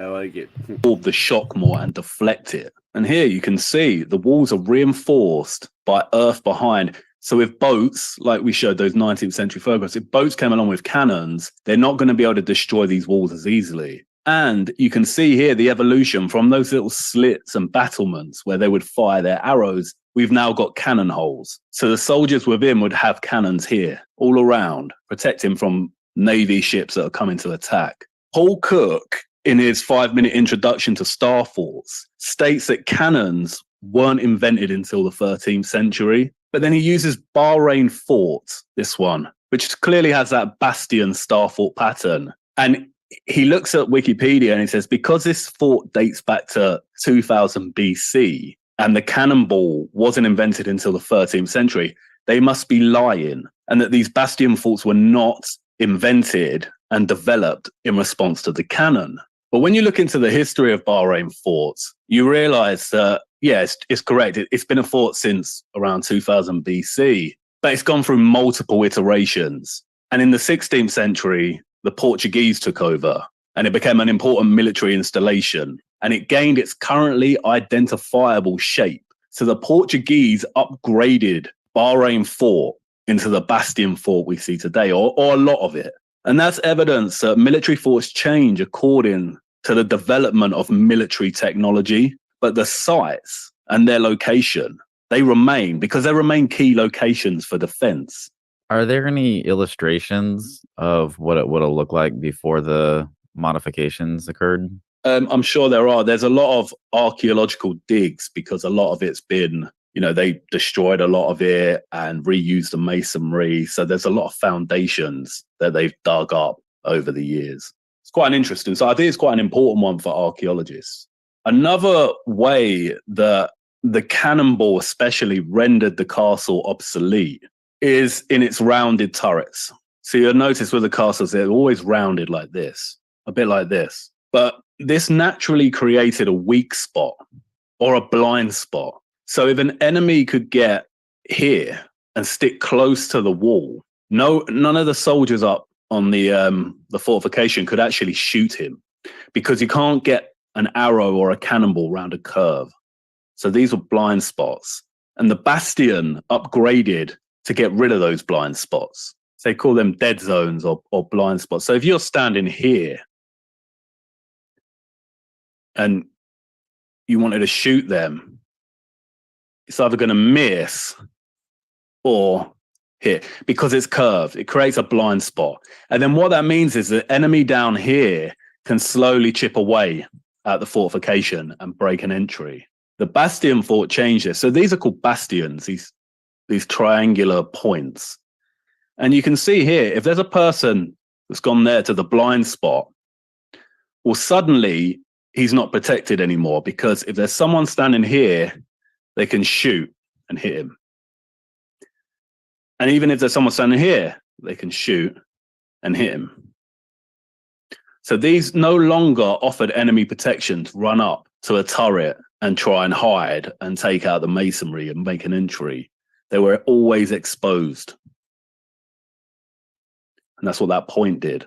It's really fascinating because the earliest Star Fort conspiracies that I started hearing about regarding these not being forts and hypothesizing how they couldn't have been used for military wartime never discussed any of what you shared here. Well, yeah, and I didn't know either till I looked into it. You can see, if you're here, you do leave yourself open to fire. There are no blind spots anymore. And, you know, even if you went head on to the gate of this fort to try and get in, there are so many positions suddenly with a Star Fort where you can be attacked, like the front here, from the sides. You actually stand no chance. What you come to realize with a Star Fort is that actually when you play around with it and you look at all the potential ways you could try and get into them, you know, a successful siege, you realize actually how impenetrable they are. So for instance, again, you've got these wide moats. So say you've breached in here, you're the enemy, and you're in the moat, that's slowing you down. At which point you can be shot at from here, from here, from here, and from over here. Multiple places you can be taken out. Again, if you try and find a blind spot here and hide, you can be taken out from here, from here, from there. I was going to say one could simply avoid the moat by traveling that thin aisle by the waterfront. But upon further research of Tilbury Fort, the example you're using, there's a map with these letters which represent quick firing emplacements and gun lines. What the Star Fort did is create a really impenetrable fortress. If someone's there, they've got you. Another one there, they've got you. You stand no chance.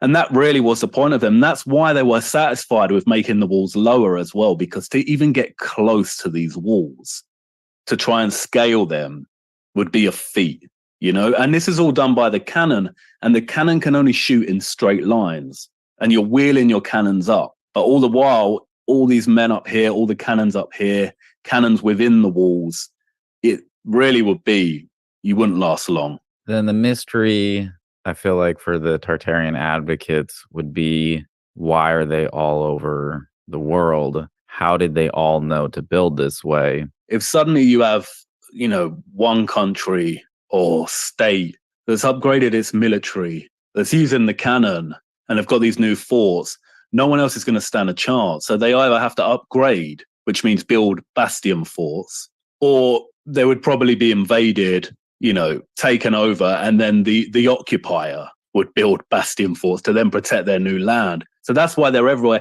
It's a bit like why DVDs are everywhere, you know, or why they were everywhere, because they replaced the VHS. And now we've got streaming, DVDs are disappearing. And it's the same with anything. You know, as technology advances, it renders the technology before obsolete. This is an interesting one, actually, because I don't know if they built one like this. They probably did, but you can see they can become so complex in terms of these outer bastions. They do have all very technical names like ravelins and half moons and crown work and all that, but we won't go into that. We'll just keep it basic. But again, if you're lucky enough to get here, you literally stand no chance. And this down here could be a moat or just a ditch. And most of them did just opt for ditches. They didn't need moats. But you really don't stand a chance sieging one of these unless your army is huge. And I'll talk about that. What's interesting as well is this is a document from the 1700s. And you can tell, again, like, I think under research when it comes to bastion forts has led to a lot of people speculating and thinking that they could have been something else, like energy generators. But when you look at the documentation and the planning and whatnot, you know, bomb. You've got these defensive measures here, these blinds. You've got a cannon. Yeah, it's filled with military terminology, trenches. And it says here, a hexagon fortified with all kinds of outer works together with a manner of carrying on the trenches of approach. So again, it's all about siege warfare. And you've got your batteries here, the cannons, and all these different technical aspects to these forts. And again, you can find books from the 1600s that show. I mean, it's quite hard to see here because it's a bit of a bad scan, but you can see the lines. They're showing you in their planning the way they plan them all with all the lines of fire of where an enemy could be attacked from. And it's the same here. It's showing the blind spots. And this is a book from the 1600s. And again, it shows the potential way it could be sieged, the way they would, their siege cannons would be wheeled up and where they could be shot at the fort. Well, I feel like the rebuttal there would be, this is all faked. They're reclassifying these energy generators now as these fortresses to change the history. But if that's the case, is it really a coincidence that these fortresses have no blind spots if they were under attack? That just so happened to work out perfect for rewriting the history? I don't really believe in coincidences there. Yeah, that's the thing, is that if they've been, like you said, like repurposed, and they were originally for energy, why do they work so well as a fort? And very technical as well, in terms of everything's plotted out and positioned just, in response to siege warfare. That's a big coincidence. I mean, there's literally no evidence that these ever worked with any kind of high energy. And, some they do from above resemble cymatic patterns and stars, of course. But I think it was Static in the Attic that pointed out that cymatic patterns emanate from their center outward, forming a kind of symmetry. Whereas the majority of bastion forts are actually asymmetrical. There are a few that are symmetrical, but most of them are not. They don't actually, when you really compare them, look or resemble cymatic patterns. And also as well, a lot of the people claiming that they were originally for energy, they sort of say that there's a bit of hiding in plain sight with the word battery. On here, for instance, this is called a battery. And they say, see, it was to store and generate energy. But battery is a word for beating someone, the action of battering. And you can go to prison for battery. So I think that's also a bit of a stretch. And it's probably very much likely, almost a certainty, that the word battery in terms of electricity and energy came after the word battery for beating someone. And also as well, the reason they're all over the world, like you said, is because everyone had to upgrade their military. Well, once military technology advances, everyone has to upgrade, otherwise they're going to be invaded and then they're done. But also as well, and I think a couple of others have pointed this out, I think Static, but they're always located on the coast or by rivers, or they're surrounding the cities to protect the city, or on key trade routes. They are always in these locations, which suggests, again, a defensive measure. And you might think that, like, oh yeah, but why, you don't have to enter a country by the river or the coast, but you do. Without airplanes and stuff, you are traveling by boat or on horse or on foot. So these star forts and bastion forts were going to be in the key locations where people could enter territory. And also as well, I mean, the bastion fort came into invention in the 1400s and went all the way until the 1800s, the late 1800s. So that's 400 years of this type of fort. So they are going to be everywhere. They are. That 400 years is a very long time. Having watched some of the Tartarian advocates, there was this example brought up where individuals like us were requested to explain of such anomalies with this specific star fort. We found one that was just an imprint and it had a mudslide going over the top of it. Like a mountain, like a hill, right? The geologists would say it was there for thousands of years. Literally, the star goes underneath it. This big flow has gone on top of this star. Wow. All right, so okay, great. You explain, you think you can tell me how they got bricks and they built one star? Well, awesome, explain that. So I guess you could say in response to that thing of they're always by the coast and whatever. So you could probably say, well, this isn't by the coast. This is all the way in the middle of the nowhere. It's nowhere near the sea. It's here. And not only that, but it looks like it's submerged in something. Like there's been a cataclysm and half of this fort has just been eaten away by this mud. You really see this star fort and then this giant mud flow cutting off half of it, going into it. And this is in the middle of the desert in Kazakhstan. Nice. Look at that flow. Just on top of it. Kazakhstan, huh? Wow.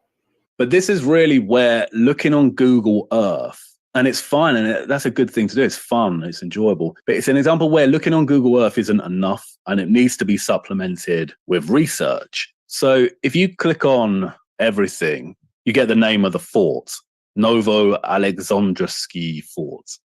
And you can look into it and you realize it was built in the 19th century. Do they call it a star fort, or is it just an anomaly to them? No, it's not even mapped. That was just something that Nowhere Kazakhstan Kazakhstan it does. Yeah, they just happened to find it. Like, it's not in any books. There'd be no story of it. Complete anomaly. Yeah, and that's because they didn't have the labels on. But you can find out that it was built in the 19th century. It's located right by the Caspian Sea. And okay, they could be lying, you'd say. Caspian Sea is huge. It's here.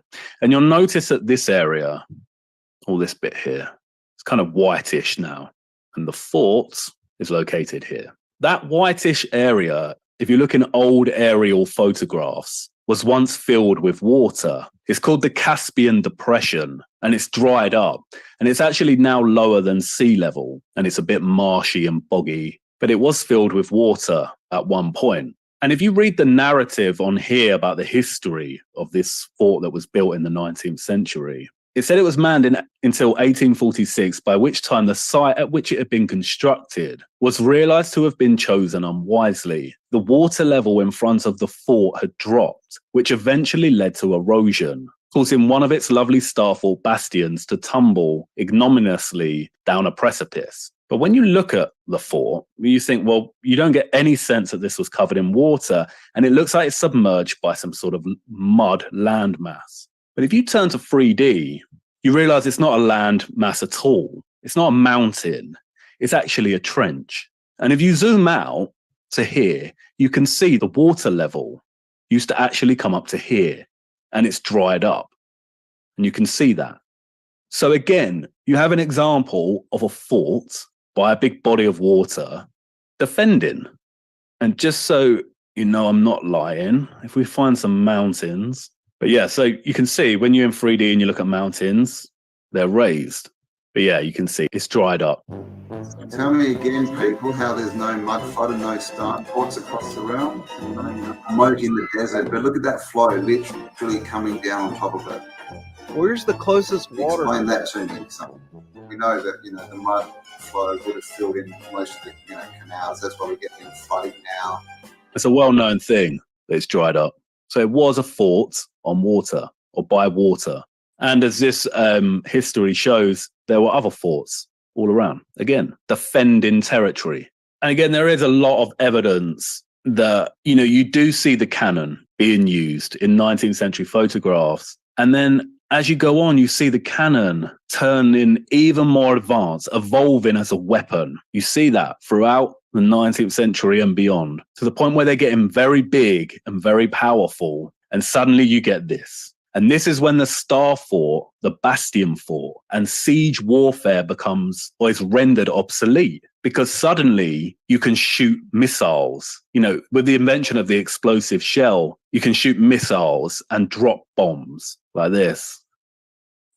And now there's no need for a Bastion Fort anymore. So what we've got now is a situation where they've either fallen into ruin, they've either been dismantled, in some cases their masonry's probably been recycled and reused elsewhere, or they've been preserved as historical sites. And they're not covering any of this up, because if they were, then they would never have allowed the reconstruction of one of the most visually impressive ones, Bortang. And the fact that they actually had to reconstruct that just shows that it just was obsolete. There was no need for it anymore, and it was over. But they restored it. So you can literally see the progression of military weapons and engineering and the forts that were there to defend against each weapon. And again, if they were not invented or intended for military purposes, then why did the French army in 2020 build a bastion-style fortress in Africa? And the reason they did it, it says, where only sparse vegetation grew 2 months ago, there is now a camp whose defense system is based on the proven concept of a star-shaped stronghold. the French troops that were helping out in Mali, Africa, they were defending against mass attacks from ground guerrilla style, like terrorists in a way, and they needed to not have any blind spots. That's why. Then, as now, the bastions at the corners of the fort eliminate blind spots and permit defensive fire from protected positions. So they've done them in recent times when it was needed to protect against that ground on foot guerrilla sort of warfare. When you go onto like Reddit, the cultural layer, and see what they're saying about star forts, there's a quotation here. It said, many of them, the star forts, are known, but most such fortresses are not known, not only by historians, but even by people who live in close proximity to them, and even directly to them. Such stars were discovered in large numbers due to the wide distribution of aerial and satellite images of the Earth's surface. Moreover, it turned out that forts exist in the most unexpected places, in which, according to historians, nothing ever existed at all. But this is just a word salad with no citation, because that's not true. Because if you look into the historical journals and articles, there's one here that was published in 1950 called Forgotten Bastions Along the Spanish Main. Forgotten bastions. So that they've been investigating and looking at this stuff and writing about it for years. They're not hiding any of this. It's not that the historians don't know anything about them and the history books have just written them out, because that's just not the case. Yeah, Reddit user having trouble finding information about history, I would definitely not consider to be a reliable source. No, that's there. But that's a lot of the sources are coming from these Reddit chats or stolen history, which is pretty much just an extension of Reddit, and then feeding into YouTube. So what Bortang kind of made me realize is that the majority of these star forts is pretty much just an earthwork. And a lot of the time it's just ditches. Some of them were filled as kind of canals, like star-shaped moats, like a castle moat. And them, it's not that big of a job. Well, obviously, that's a modern construction. But you can see here, if we just go through some of them, these ones have masonry, and we'll talk about that in a minute. But you can see they are just trenches, tiered trenches. This is very similar to Bortang, and you can see, again, it's just trenches. That's another one similar to Bortang. And also as well, I mean, I don't know how many of these have actually been restored in modern times. I can't imagine that all of them have been kept in shape. So there probably has been a lot of restoration, similar to what we just saw. I think that's the major issue with all Tartaria-based research is every subject and topic needs to be on a case-by-case basis. And on the topic of a case-by-case basis, let's discuss Nossa Senhora de Graca. In my opinion, this is one of the more impressive ones. Because although you still have these trenches, which are fairly, that's doable, and all the masonry, which is doable, what's particularly impressive about this is the earthworks. And you'll notice here on these sides, these lines coming down. I'll zoom in. It's not that great quality, but you can see these lines and these edges. It's over there and there. Now, when you look at this one from above, that's what it looks like. That's a very impressive earthwork. And this took 30 years to build in the 1700s, I think. But this is impressive. And you're probably thinking there's no way. All those centuries ago, how did they do this? How did they move that amount of earth?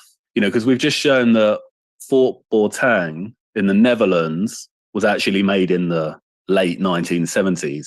But of course, we had modern earth movers and equipment. So we'll deal with the earth moving in a second. But when you look at these structures, if you're arguing that it was impossible for people to manually make enough bricks centuries ago, you are arguing from incredulity. If you're making claims that it's impossible for humans to manually move megalithic or exceptionally heavy blocks of stone, you are arguing from incredulity. And it's the same if you're claiming that it's impossible to carve incredible stone structures by hand. It's the same with quarrying, stone splitting, moving trees, carpentry, earth moving and earthworks. It's all possible manually. This is the Central Asia, and it's the stans, Kazakhstan, Uzbekistan, Kyrgyzstan in the red there. I want you to remember that because in the Middle Ages, this was called Tartary. Grand Tartary or Tartaria. And it was a European blanket term for Central Asia. But as you can see, the Caspian Sea's there, Tartary. And that white bit there is the Caspian Sea.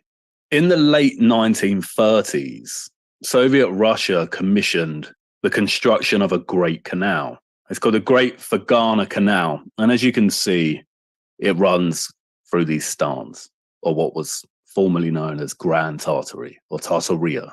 And its length is about 270 kilometers. The project was constructed in 1939 by 160,000 farm workers from the former Soviet Union and was completed in 45 days. The canal is 270 kilometers long. And when you look into this canal and its construction in 45 days, there's a bit of history here. It says earlier projects, most notoriously the White Sea Canal of the 1930s and the Moscow-Volga Canal of the 1930s, relied heavily on Gulag-supervised prisoner labor. And we talked about that in our canal video. But the construction of the Great Fergana Canal was different. Labeled by party propagandists as a people's construction project, it drew mainly on local resources. Hardly any mechanized equipment was available, with the exception of an occasional automobile or motorcycle. So this thing was pretty much primarily done manually. And there are images of some of the 160,000 workers that dug this thing out. And now a canal is a massive earthwork. You've got to move a lot of land. So you can see some of these photographs of these guys. These are Tartarians building a canal in the 1930s. It's probably not correct to call them Tartarians, but it's more correct than what the Tartarian advocates say. 1930s were on celluloid film. So these are not the long exposure cameras. So that's why you don't have people blurring. That's why you have nice crystal clear images.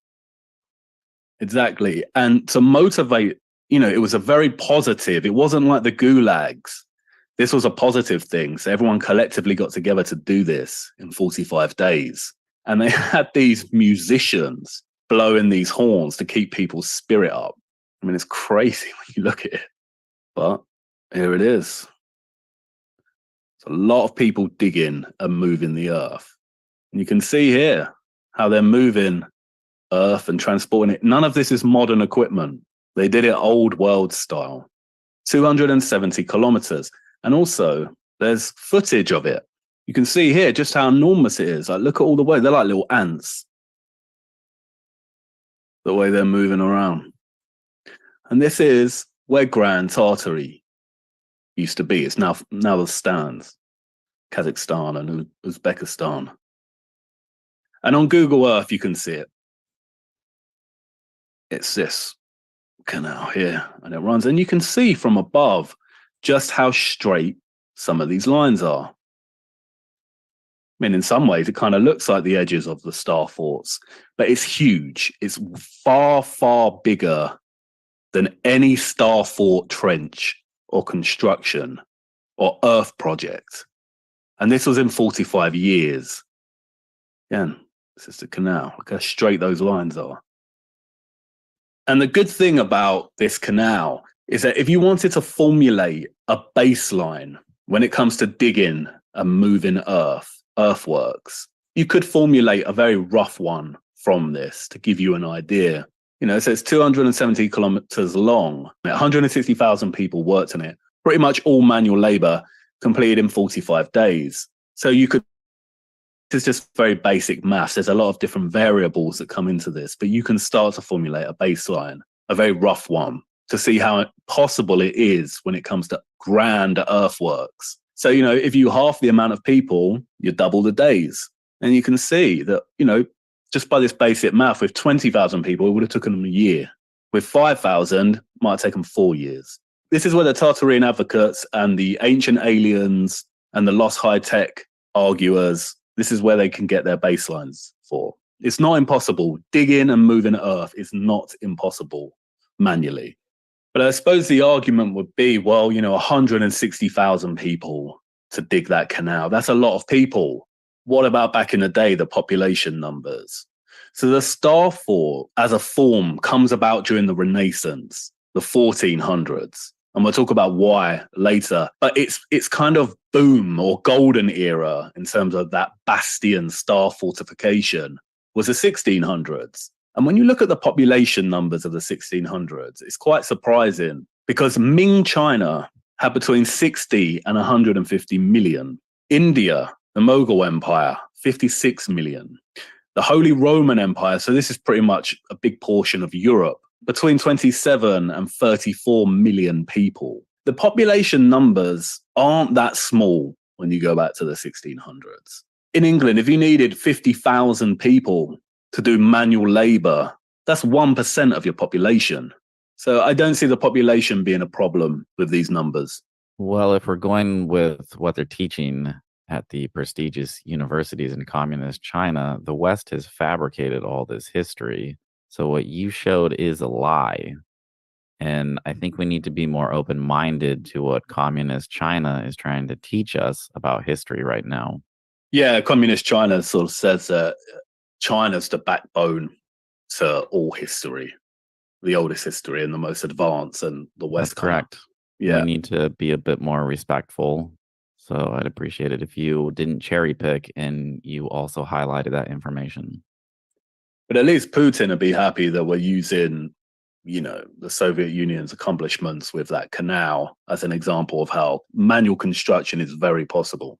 It's really worth emphasizing as well, when you get close up and in these star fort or bastion fort structures, you realize that the masonry, the brickwork, the masonry, it's not the same as a medieval cathedral, which the stone carvings are far more impressive.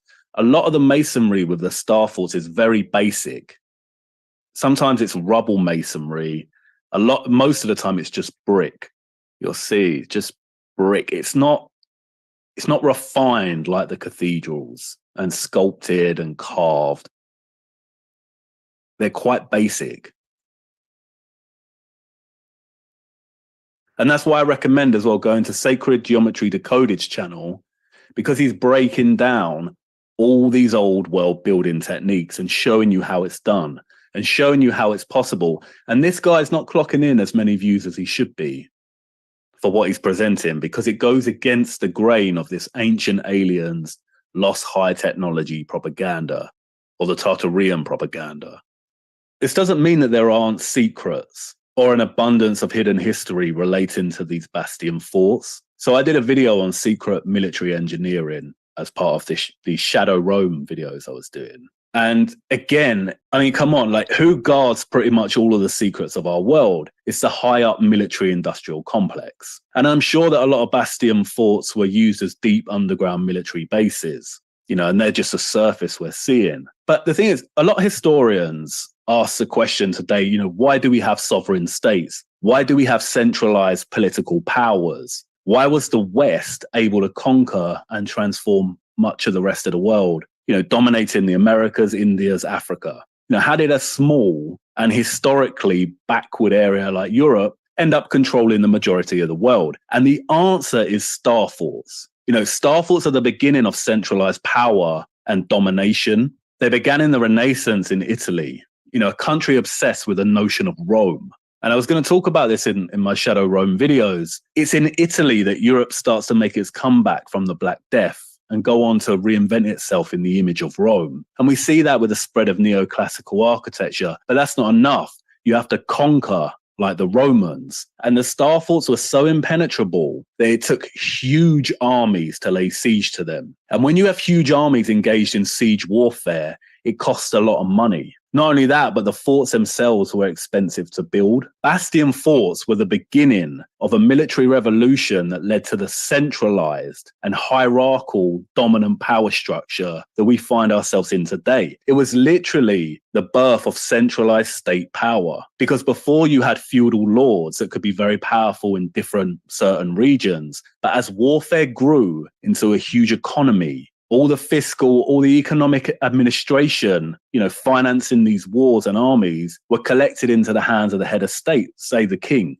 And this is why there's so many wars from the 1400s to the 1800s. It was a huge business. And that's how the heads of state grew more powerful until we find ourselves in a centralized state like we do today. Really, when I've called it the entity, and that's what I mean by the entity, is the way that the power at the top resides there and how it grew. And star forts were the way that happened. Say a power like China is on the rise today, especially in terms of their military capability. And let's say the Tartarian hypothesis is indeed a Chinese-Russian psyop, as they compete for leading superpower on the world stage. What would an online psyop that transforms Europe and the West's incredible military history into a Disneyfication, higher fantasy psyop, sci-fi story, what use would that have? To blind the West to its military history, to mock and to Disneyfy the West's military history. You can believe what you want to believe when it comes to Bastion forts. You can believe that there were free energy healing centers, but there is literally no evidence. It's just speculation and pareidolia. It's the same thing in believing in Santa. And I do genuinely believe that things like ancient aliens and the Tartarian hypothesis was designed, as a trap for those that are questioning the current narrative,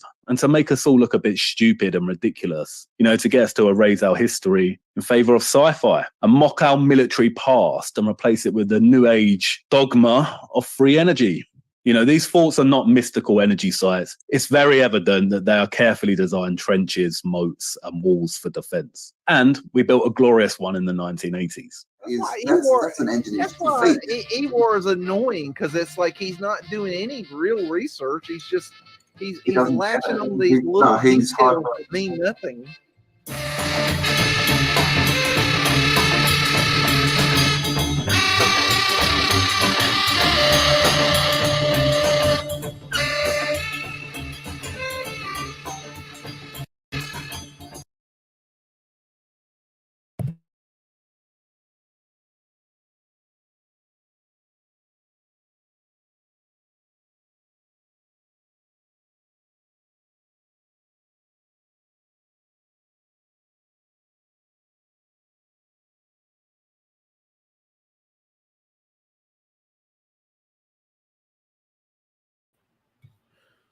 Yeah, I just wanted to see about the star forts. What do I get? Do I get something else here?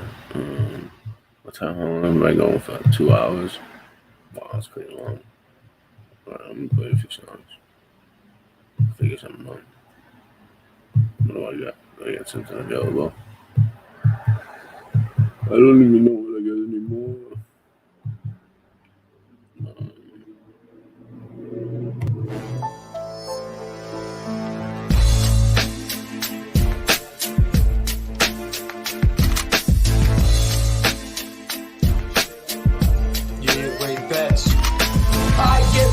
A lot. I might have smoked a lot of pot. Sometimes I can't talk, sometimes I can't walk, sometimes I can't leave at all. Sometimes my girl makes me want to leave the mall. Why can't I rest? Something always gotta manifest. Please, baby girl, put your man to rest. He had a long day, bitch, and take that test. All we do is make records, and corny motherfuckers disrespect this. Now it's time to get a little reckless. I was going to say let's get a little breakfast, but it's dinner time. I never remember, never mind. I learn from the mistakes that I make. Why do they call me the snake? Wake and bake like the cake that I make.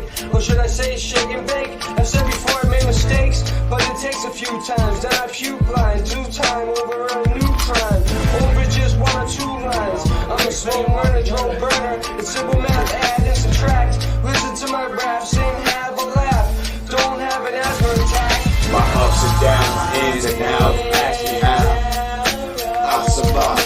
My ups and downs, my ins and outs, ask me how I survive. My ups and downs, my ins and outs, ask me how I survive. I survive. I survive. Yo, rap money ain't fast money.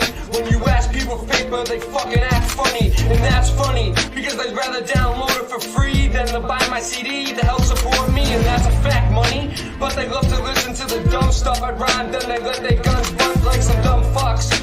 I might be a young fuck from Boston, not down south like young fuck. I know a white man that has a tattoo that says white trash under a dump truck. Hooked on phonics worked for me. I was hooked on chronic perfectly. It hits a main nerve,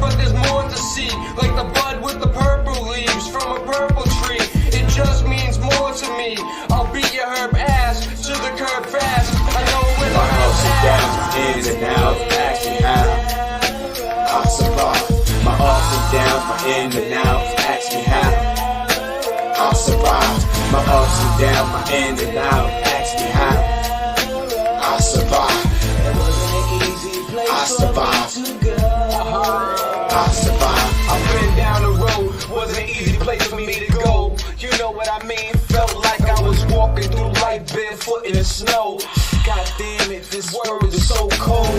Gotta get a grip. Every time I turn around, I roll another blunt and take another sip. What the fuck is my mind? Is it stuck in a state where I'm thinking I'm still locked up in a cage? I'm waking up in a rage, but I'm free. So let me just do me, nigga. We gotta make it in this rapping shit, cause I'm used to the streets hustling and clapping shit. But you know what? If I ain't got nothing else, then that's just it. I'ma roll with it, and I'ma roll with it and roll with it until I'm in the dirt bed, cause I'm shit I did. My ups and downs, my ins and outs, ask me how I survive. My ups and downs, my ins and outs, ask me how I survive. My ups and downs, my ins and outs, ask me how I survive. I survive. I survive.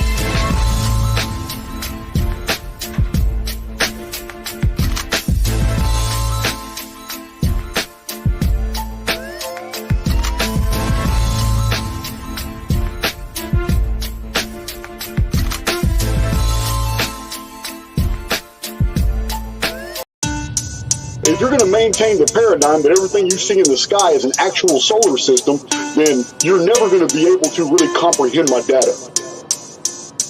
What I believe is that our entire sky is simulated. And the sky is going to perpetuate the illusion that the sun is 93 million miles away. I don't believe any of that. This illusion of stars and this canopy that's over us that has us believing that there is freedom up there when it's not. We're in a contained area. The simulacrum is based off quantum principles. We are living within a mathematical construct that is operative every 138 years. I believe we live in a sentient biogram that is far more advanced than we're able to attain right now. For fuck's sake. No one's breaking out the firmament. It's a spinning vortex and it's permanent. They already tried with Operation Fishbowl, but all I did was cause atmospheric turbulence. I told you, no one's breaking out the firmament. We're not. I'm positive, that's one thing I'm certain of. They already tried it with the Hadron Collider, but it never worked out and now it's disconcerting them. Everyone is trapped, we ain't going anywhere. We're trapped. You should be petrified, you should be very scared. If you wanna see the future, I'm already there. Everyone is trapped, we ain't going anywhere. And when you die, you're coming back, and that's a fact. And when you die again, you're coming back again, cause it's a trap. I must have done a couple 100,000 laps, but now I'm tired, I just need to take a nap. No one's breaking out the glass dome. Send help, I need to find a path home. I'm feeling homesick, that's why my heart's cold. All I see is disembodied entities and dark souls. Non-player characters, please don't talk to me, cause I will punch you in your face very forcefully. I wouldn't do that type of thing normally, but everyone is trapped in these magnetic vortices. I can manifest reality, I tempt fate. I'm overcoming all these algorithmic templates. I've been flying around the world with no restrictions, cause I don't need the job, but you mad, I'm exempt, mate. Don't piss me off, you know my strength's great. I just need to be alone, I need some headspace. I'm a very complicated person, I was meditating in assembly in 10th grade. Embrace your multidimensionality. Question everything, because anything is possible and everything is energy. You are a multidimensional god trapped inside a holographic matrix simulation. As we collapse this construct and break the endless cycle of reincarnation. Wow. No one's breaking through the glass dome. I'm out at sea, I'm lost, I'm looking for the stars home. I keep on going north and going very far, bro. Discover ancient land underwater, that is raw, bro. This hidden continents, and you can't quite believe it. Practice meditation, astral travel, lucid dreaming. Do that every night and every day by using breathing. If you wanna question me, I'll kill you, bro, your soul is leaving. The bravest fucking heaving, all these people gases screaming. Isometric on the set, leaving people's insides bleeding. I don't have a reason, I just think I'm hearing demons. I know this voice ain't mine, I'll overcome and I'll defeat it. Control, I'll delete it. My bars are more than deepish, magic spells I feel it. Energy is creeping, I'm a spine, I'm healing. I know I'm a light being, I've been to the 5th dimension. I know where they are concealing. No one's breaking at the firmament, cause all I see is NPCs, I think I'll murder them. All these ancient lands, you ain't ever heard of them. I'm just talking truth and I don't know why it's hurting them. My mission on this plane was a predetermined one. I'm looking for the answers, I need to start relearning them. I do some meditation, now I am observing them. I guess it's syncretism, all these pedos you are serving them. I'll fucking burn the cunts, diverting, I am cursing them. I think we just alerted them, the AI is preserving them. 33.4% will ascend, transferring them. They're getting out this holographic matrix, I'm converting them. I'm reading all the files, I keep the knowledge in my brain. And I have rolled for miles, nothing's getting in my way. I used to love this world, the smile was taken from my face. 20 years from now, we will see this system break. I have many videos that are explaining the astronomical anomalies that the scientific community doesn't want to talk about, such as parallax, the lack of parallax, the actual documented photo templates that astronomers have studied for the past 100 years showing that no matter what Earth's position is, not one single instance of parallax has ever been documented, and that's impossible. It's absolutely impossible.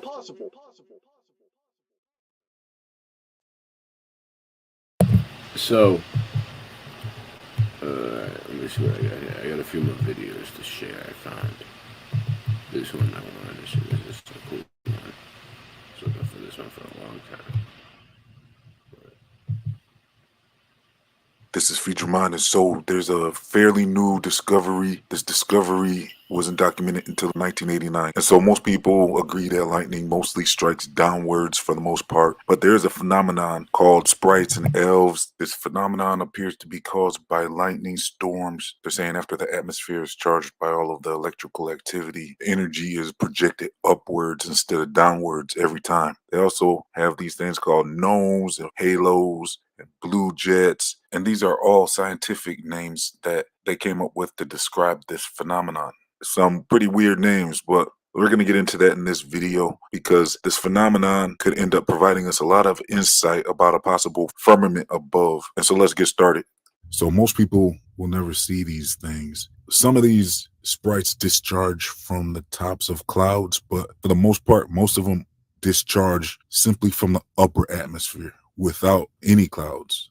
In fact, the upper atmosphere sprites occur way past clouds. See, in my last video, we discussed how lightning has pretty much everything to do with clouds, but clouds go up to about 11 miles max. And so these sprites can occur 25 to 60 miles up. So that's a very interesting discovery because according to the heliocentric model, what would be up there that would cause a sprite? And they don't last very long at all, even quicker than lightning. So in the scientific heliocentric model, it's pretty much particle free the higher up you go. So what is causing this friction? So it's obviously something beyond lightning. And so the most interesting thing about these sprites is that they impact something that appears to be a firmament, if you will, because, I mean, the scientific community, they want to say that there's a magnetic field surrounding the Earth. So science is insisting that these elves are impacting above in the ionosphere area of the atmosphere. And we covered this in another video where the scientists also are trying to say that they can bounce signals off of this ionosphere. So this sounds like a big clue about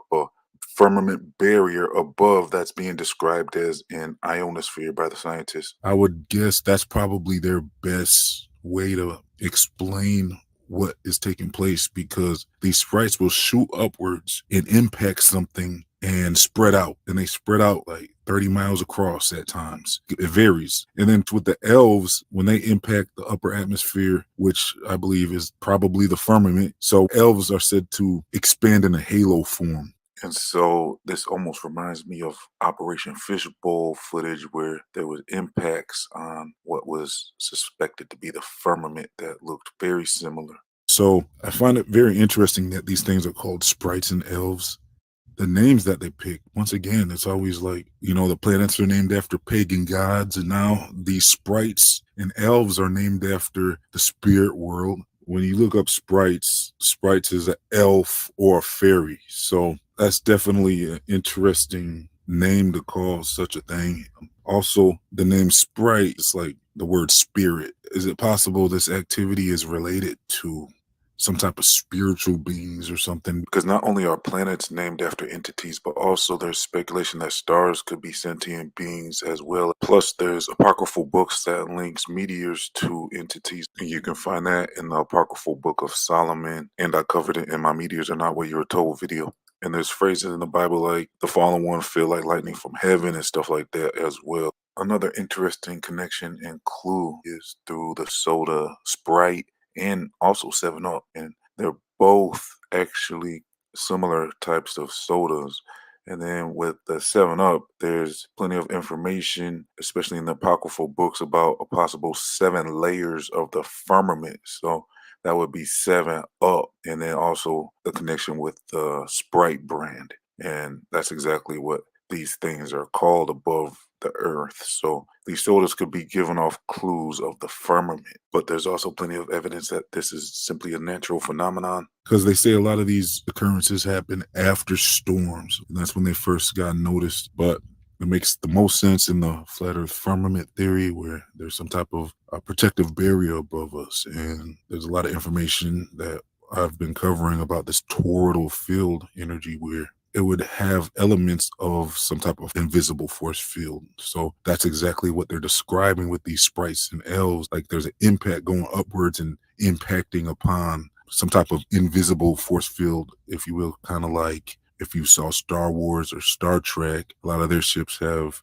invisible force fields, so the projectiles, they impact an invisible barrier and they spread out. So that's pretty much how they're explaining these sprites and elves. The scientists are saying the ground has a negative charge, so it's possible the firmament has a positive charge, and perhaps that's related to this phenomenon of these sprites being attracted upwards. And so, if you ask me, this whole thing about sprites and elves needs to be investigated much more, because this could literally prove the firmament or the toroidal field. So there needs to be more extensive studies on this whole thing. So let me know your thoughts in the comment section. Check out my playlist, Weather and Seasons Are Not What You Were Told, for much more information related to this video. I'll leave the link in the comment section and in the description box. Visit FeedYourMind1.com for bonus videos, news, exclusives, links to my other channels, social media links, and much more. If you support this channel, sign up to Feed Your Mind, VIP room for secret videos, early releases, and sneak peeks at patreon.com/feedyourmind. Plus, you're helping this channel release much more documentary style videos. All links are in the comment section and the description box. Please like, comment, share, and subscribe, and click your notification bell. This has been another episode of Feed Your Mind. Thank you for tuning in, signing off.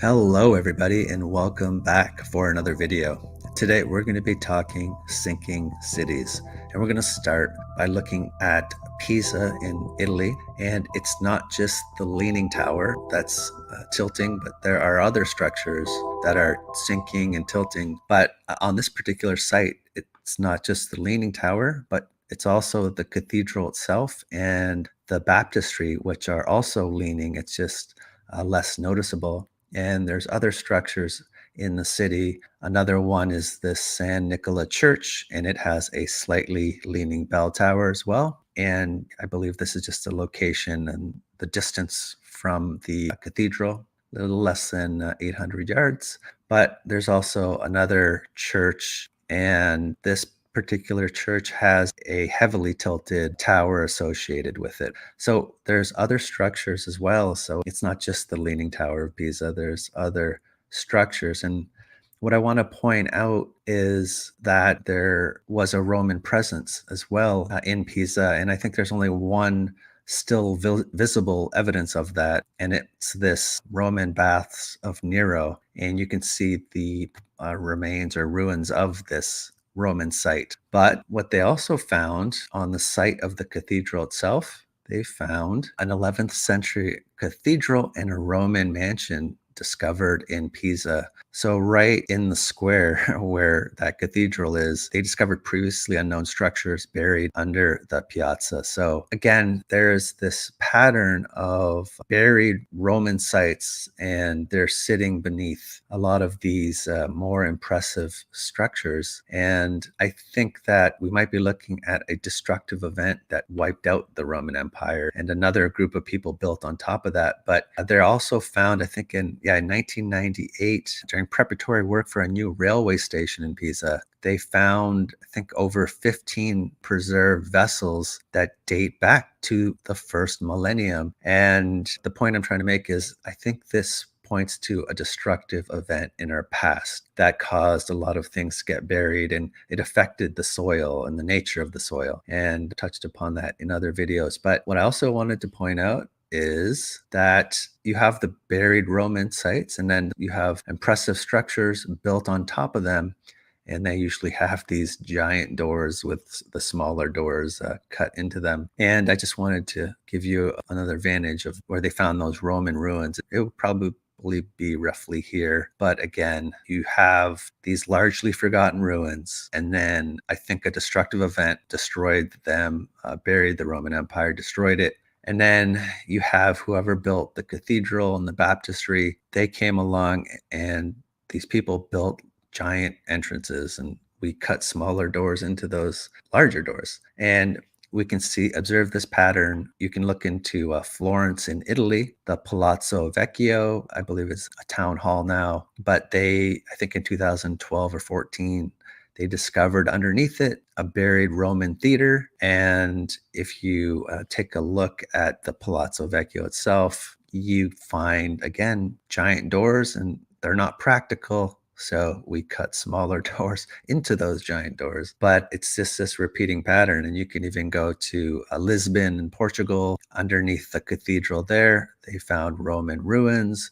And again, giant doors, and we cut smaller doors into those. And even you can go to Istanbul in Turkey, and underneath this Hagia Sophia, which dates to the first millennium, underneath it, they find the remains, or around it, but underneath the current ground level, they find remains of the hippodrome, which was at one point above grade, but they find these things below present ground level or grade. But inside the Hagia Sophia, again, giant doors. So whether you're in Istanbul or Portugal or Italy, it's the same pattern. Now, that's going to take us to our second city, because when you look at Mexico City, it's also sinking. And what's underneath Mexico City, you have these Aztec ruins, which are also buried and burned. And they also have issues with subsidence, things sinking and tilting. So it's this same pattern, but with Mexico City and the Aztec Empire, we're told that dates to the 1500s when it was destroyed by the Spanish. I think it's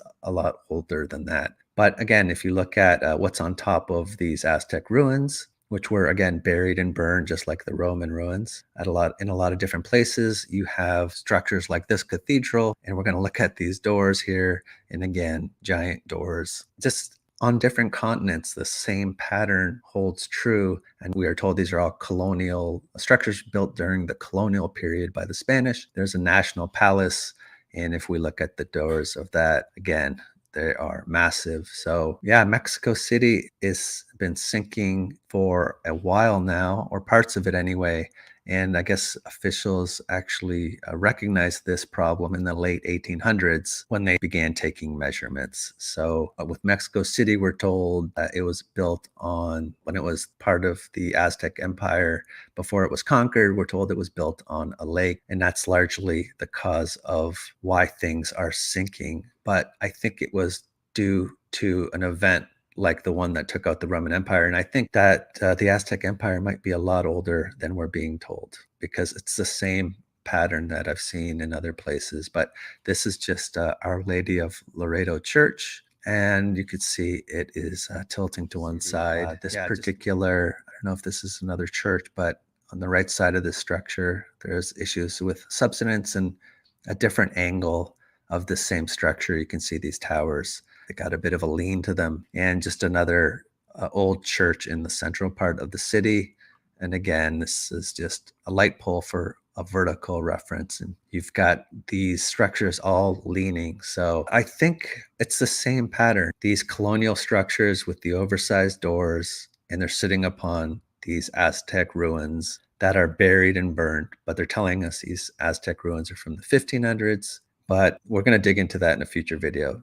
But it's just the same pattern. And I think it's this event that happened that destroyed a lot of these empires that is causing the instability in the soil. But that's just my view. So I just wanted to share that with you guys. Thought it was kind of interesting. I also wanted to do one video update. So let's get into that.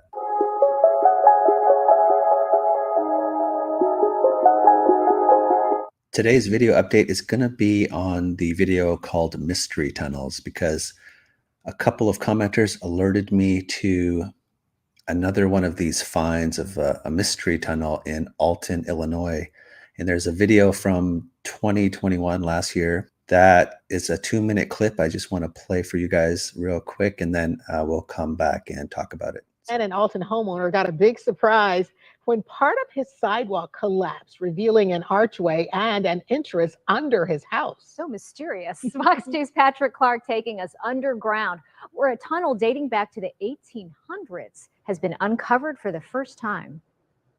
In Alton, Illinois, we are going underground into a tunnel that was just found. A lot of brick. Whatever they built this far, it took a lot of men and a lot of hours. Gary Mockins first uncovered this tunnel when he discovered his sidewalk starting to slope. Had a problem here at the sidewalk, and as we were doing some excavating and repacking the rock in there, we discovered this tunnel here. And according to brick tunnel historians here in the Alton area, this tunnel was probably put in here around 1840. When the West Alton farmer and his wife moved into this home, he knew of its history dating back to the 1890s. Mockins believes the change in elevation from 1895, when this brick-lined street was put down, covered the opening to this underground mystery. But why is it stair-stepped right there? Why is that in there? What was the purpose? You see the offset in the brick? And then if you actually look along this wall, it turns that way a little bit. Whether for ice storage, a carriage, or part of the Underground Railroad, it's anyone's best guess. It's unique. There are a few tunnels around the Alton area we have found out since we checked with the Landmark Historic Society. It could have been used for a part of the Underground Railroad. There's no proof of that. We've got maps that go back to 1863, and this house was not there, and there was not another house on this property here. There was 2 down at the corner and 1 up at this corner. With more questions than answers, in Alton, Illinois, Patrick Clark, Fox 2 News.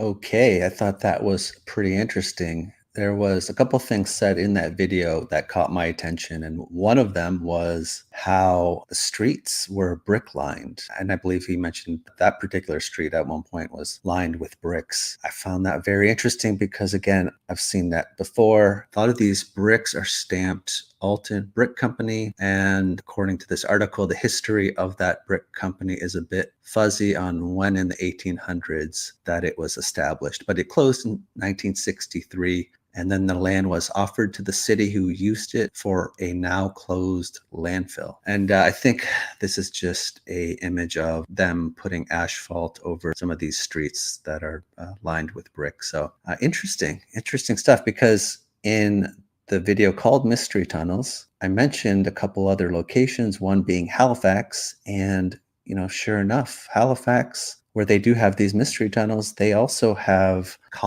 they had cobblestone and brick roads as well. And this is just somebody pointing out an example of some of the, in this case, I guess it was cobblestone that's been revealed underneath some asphalt on Spring Garden Road. So it shows up there. And I also talk about in the video mystery tunnels, I talk about Ybor City. They found and continue to find these mystery tunnels as well. And also Ybor City, it's an historic neighborhood in Tampa, but they also have some brick roads as well, brick streets. And there's also these mystery tunnels. So again, what does that mean?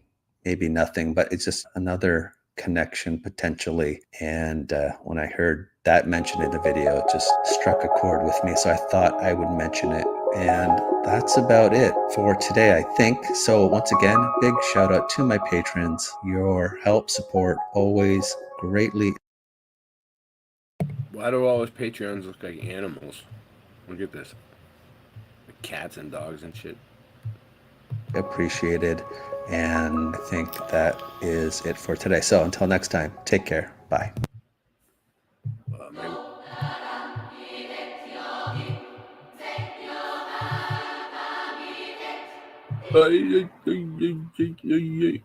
Put the link up if anybody wants to come on and chit chat. See what the fuck's going on out there with you people. Not gonna stay on for too much longer though.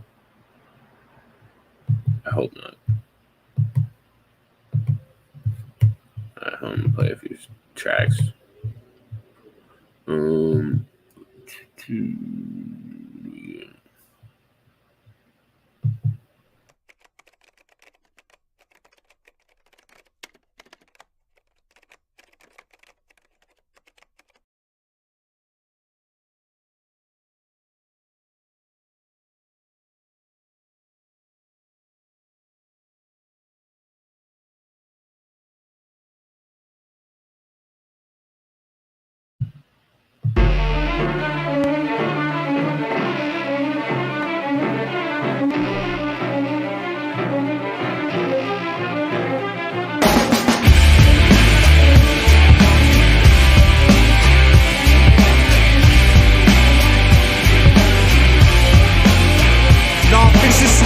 Hip-hop, the CIA still wanna kill me.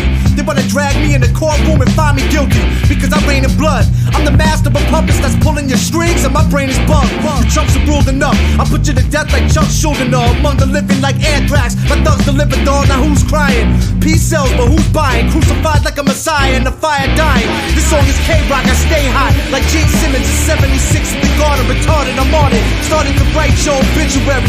Slowly rewind, smoking pot. Woke up this morning and spoke to God. He told me the world's over.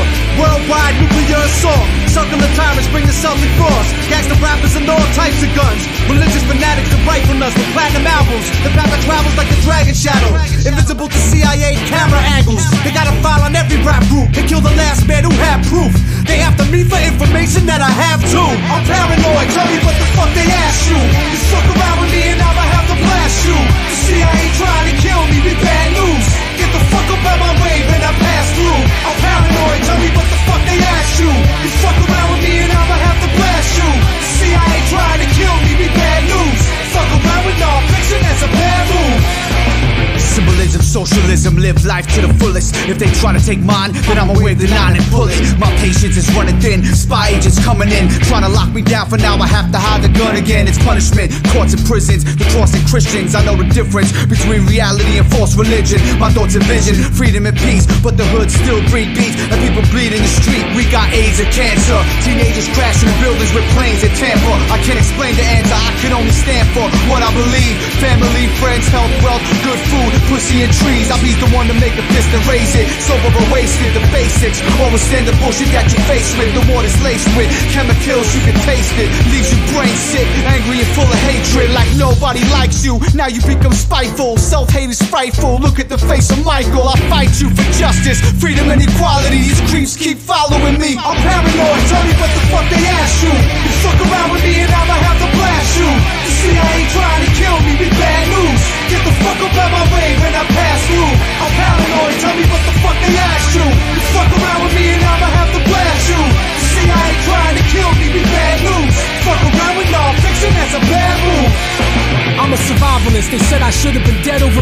door with a barcode on my head. God knows my intent. Thug hummers with dubs, drunk with guns, drunk on drugs. Mosh pits, popper collars, keep it crunk in the club. Bustin' for fun, Canarsie to Spain. Pumping carcass, park in the rain. I see you faggots barking the name. Fake fame, you get your wig sprayed, your image is played. Stop keeping the gully, cut the Sam Kinison braid. Keep your song sweet with light verses, like tight virgins out in LA. I'm up in hot tubs with night nurses, X'd out, sniff the white pony, ceremony open shit. See me for the smoke, nervous system full of opiates. MDA, shoot voids like NBA. Bloody advance on firearms, I got 10 to play. Catch a facelift, you grave makeshift, face decay. Surveillance rape with broomsticks, they got tapes for days. State of the world address, NY, some killers for sport. Home of the shit talk, crack houses, prison and chalk. Blows against the system, Pentagon smash, windows inside a victim. Symptoms of the universe, it's earth. Paranoid, tell me what the fuck they asked you. You fuck around with me and I'ma have to blast you. The CIA trying to kill me, we bad news. Get the fuck up out my way when I pass through. I'm paranoid, tell me what the fuck they asked you. You fuck around with me and I'ma have to blast you. The CIA trying to kill me, we bad news. Fuck around with non-fiction, that's a bad move.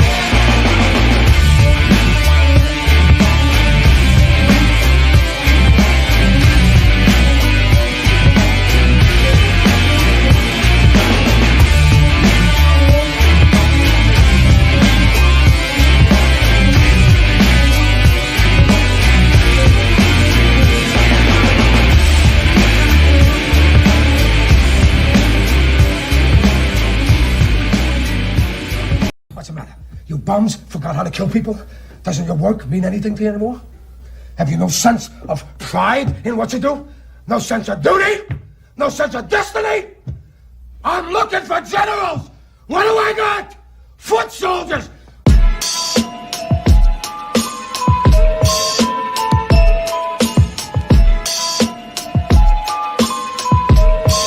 Yeah. Yo, Bear, what up? Salute. Ferrigno, salute.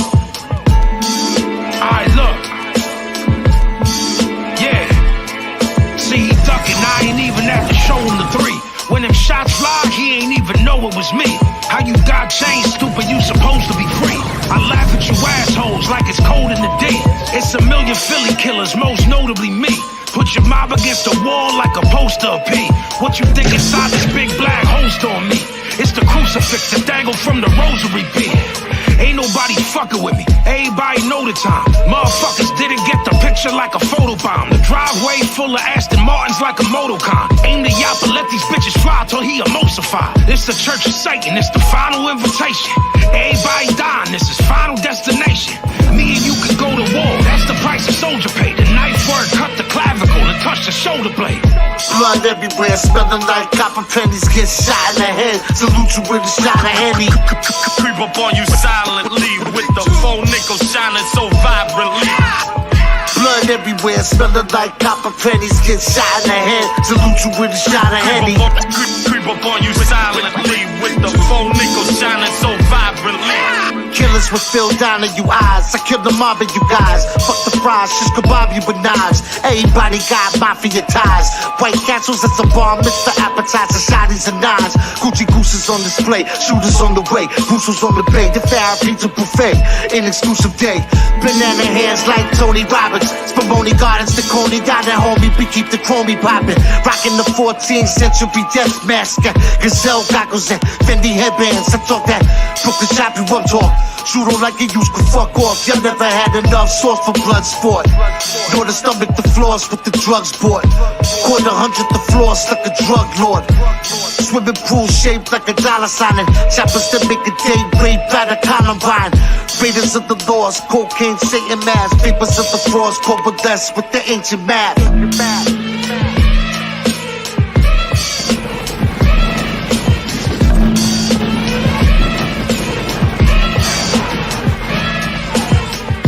Blood everywhere, smelling like copper pennies. Get shot in the head, salute you with a shot of Henny. Creep up on you silently with the 4 nickels shining so vibrantly. Blood everywhere, smelling like copper pennies. Get shot in the head, salute you with a shot of Henny. Creep up on you silently with the 4 nickels shining so vibrantly.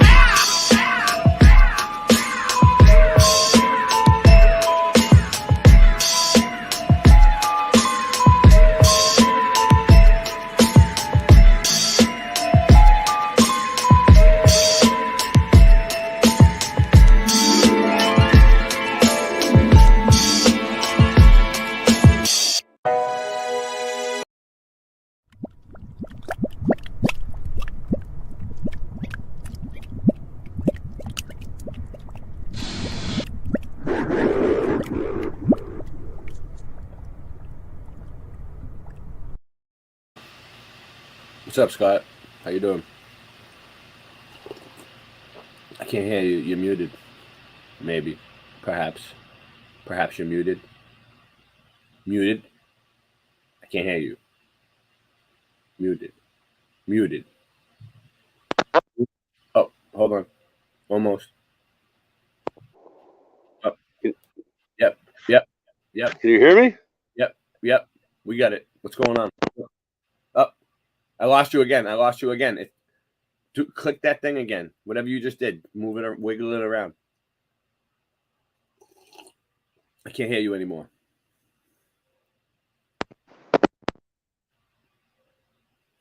Go back out and come back in, maybe.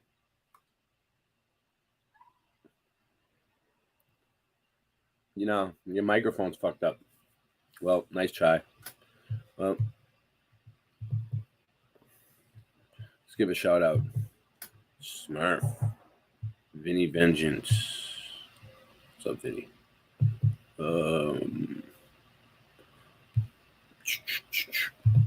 Sub this channel. Sub this channel. And sub this channel. Make sure you do. Those are my channels. And Sinsman's channel. All right, we good. We're live on all three. We're live on 3 channels right now. If y'all don't know. We're live on all 3. All right, so we got Morgan Freeman.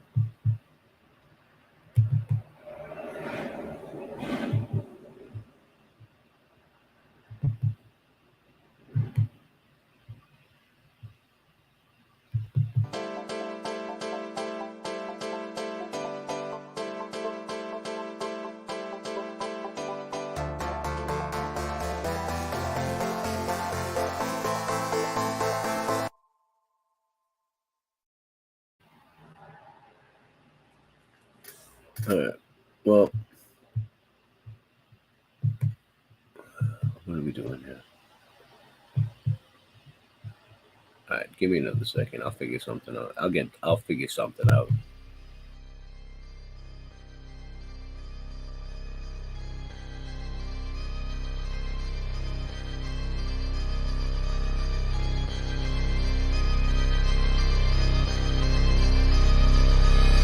Maybe I'm friggin' crazy. Can't control my emotions and making my vision hazy. There's a hole in my soul. Some would say I'm singing the blues, just like a prison in Folsom with all these ignorant views you catch belligerent jolts from.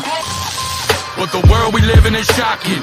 Make a man desperate and hungry, give him a shotgun. Expect him not to use it when failure isn't an option. I know he'd understand if this God is real and he's watching. God, if you're really listening, remove me from this rap I'm in to help me use it musically, infuse it in my craft again. I have learned some lessons, but I burned the other half of them.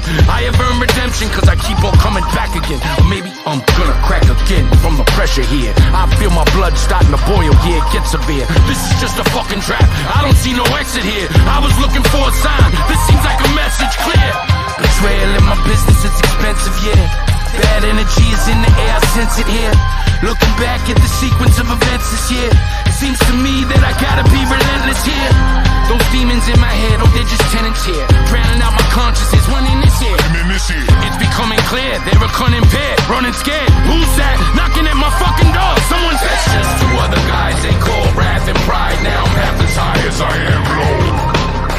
2 other guys they call wrath and pride. Now I'm half as high as I am low. That's just 2 other guys they call wrath and pride. Now I'm half as high as I am low. 2 other guys they call wrath and pride. Now I'm half as high as I am low. Half as high as I am low. Freaking losing it, pampered in my seclusion, is stranded in this confusion of fantasy and delusion, intensified by brutality, probably leave a contusion. Desensitized to reality, rather see the illusion. Ain't nobody telling me nothing. This wrath is a cancer. They keep asking about my motives. I don't have any answer, but the question remains. The ride through depression and pain. The destination stay the same, but my direction has changed.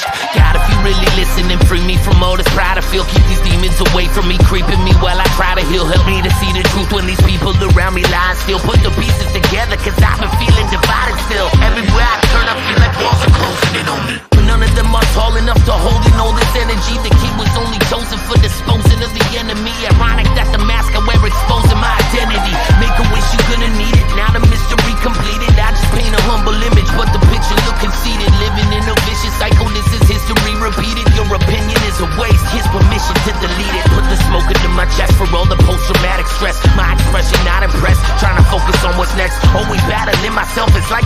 fucking war I'm in. Who the fuck is that? Somebody knocking at my door again. That's just two other guys they call wrath and pride. Now I'm half as high as I am low.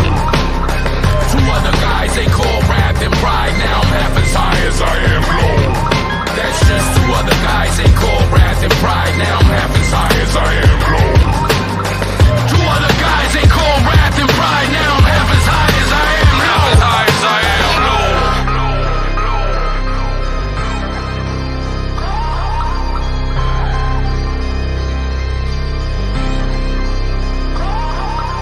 On his way to rise, on his way to pride, on his way to rise, on his way to pride, on his way to rise, on his way to pride. Everywhere I turn, I feel like walls are closing in on me.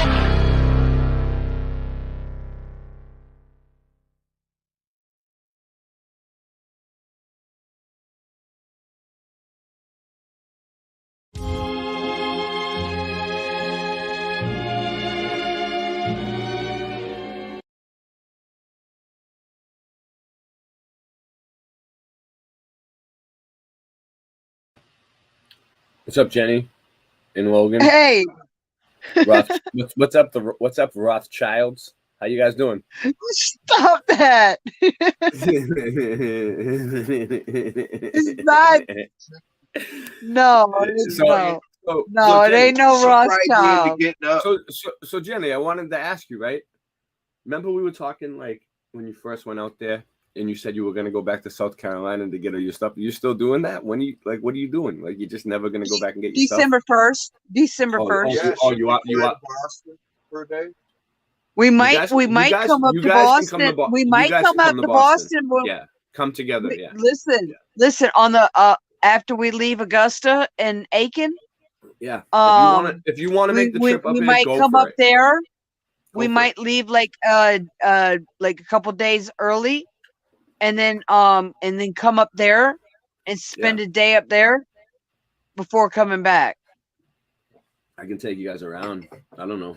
We can go look at you want to go see like the Bunker Hill Monument and like walk to the top and like look at the whole view of Boston and like take pictures and film it and shit. You can do something like that. We can like we can go to the top of the Prudential Center, which is like the biggest building. We can try to get up there. We can like, do like a mask audit on the Prudential Center. Walk in and see how many floors we can get up before they fuck with us. But guess it what? Goes all the way to it's like hundreds of floors. Yeah, what's up? On 11/11, I got my new glasses. Oh, good. How are they? I actually got two pair. I got two pair because can you see better than before? Is it an improvement? Yeah. Well, that's good. Oh yeah, and they're nice glasses too. I got my new glass too in the mail. But listen, these glasses are nice though. Jenny, are you supposed to put water inside the chamber right here? I've seen people doing it, but I tried to do it and it kind of fucked things up. What do you guys think? You got to answer that. Don't do it. Well, don't do it, he says. Don't do it. It makes it fucked up, right? It fucks shit up. It doesn't work as good. Yeah, it fucked me all over. People trying to tell me put water in there. I seen it on yeah, if you try it, it could break.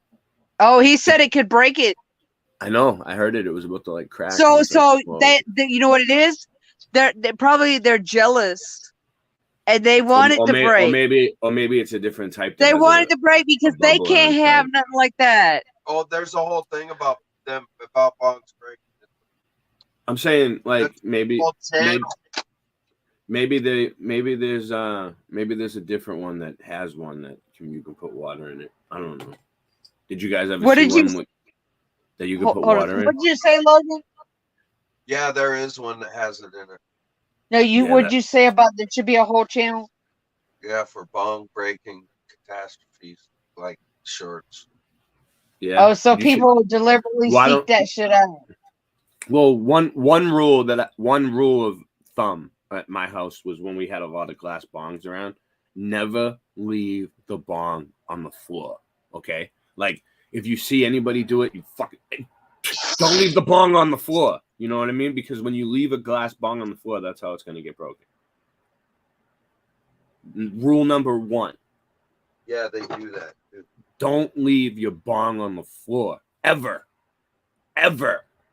Never. Okay. Thank you. Facts. Facts.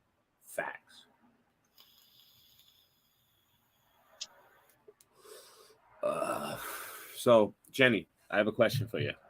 And this is not a racist thing. This is just a serious question, okay? Okay. I want you to look at this picture and you tell me, what do you think? Is this the same man? Can you see it?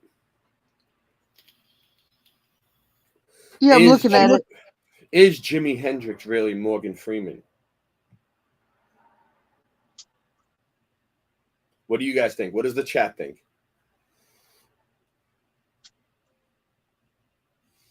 Because, like, Jimi Hendrix was part of the 27 Club. The musicians, they sign a contract. It could be clones. It could be clones. No. But, Vinny, about the 27 Club? Like, they approach you and they tell you, like, hey, we're going to make you, like, the greatest guitarist ever. But you're going to be dead by 27. And you know what I mean? And you sign a contract with them and then, boom, next thing you know, you're Morgan Freeman. What do you guys think? Same person? It's possible, but I mean, they could also be clones. It could be his relative somehow. No, they're more than relatives. I think they could be clones. More than relatives, Jenny? Clones. Fucking clones.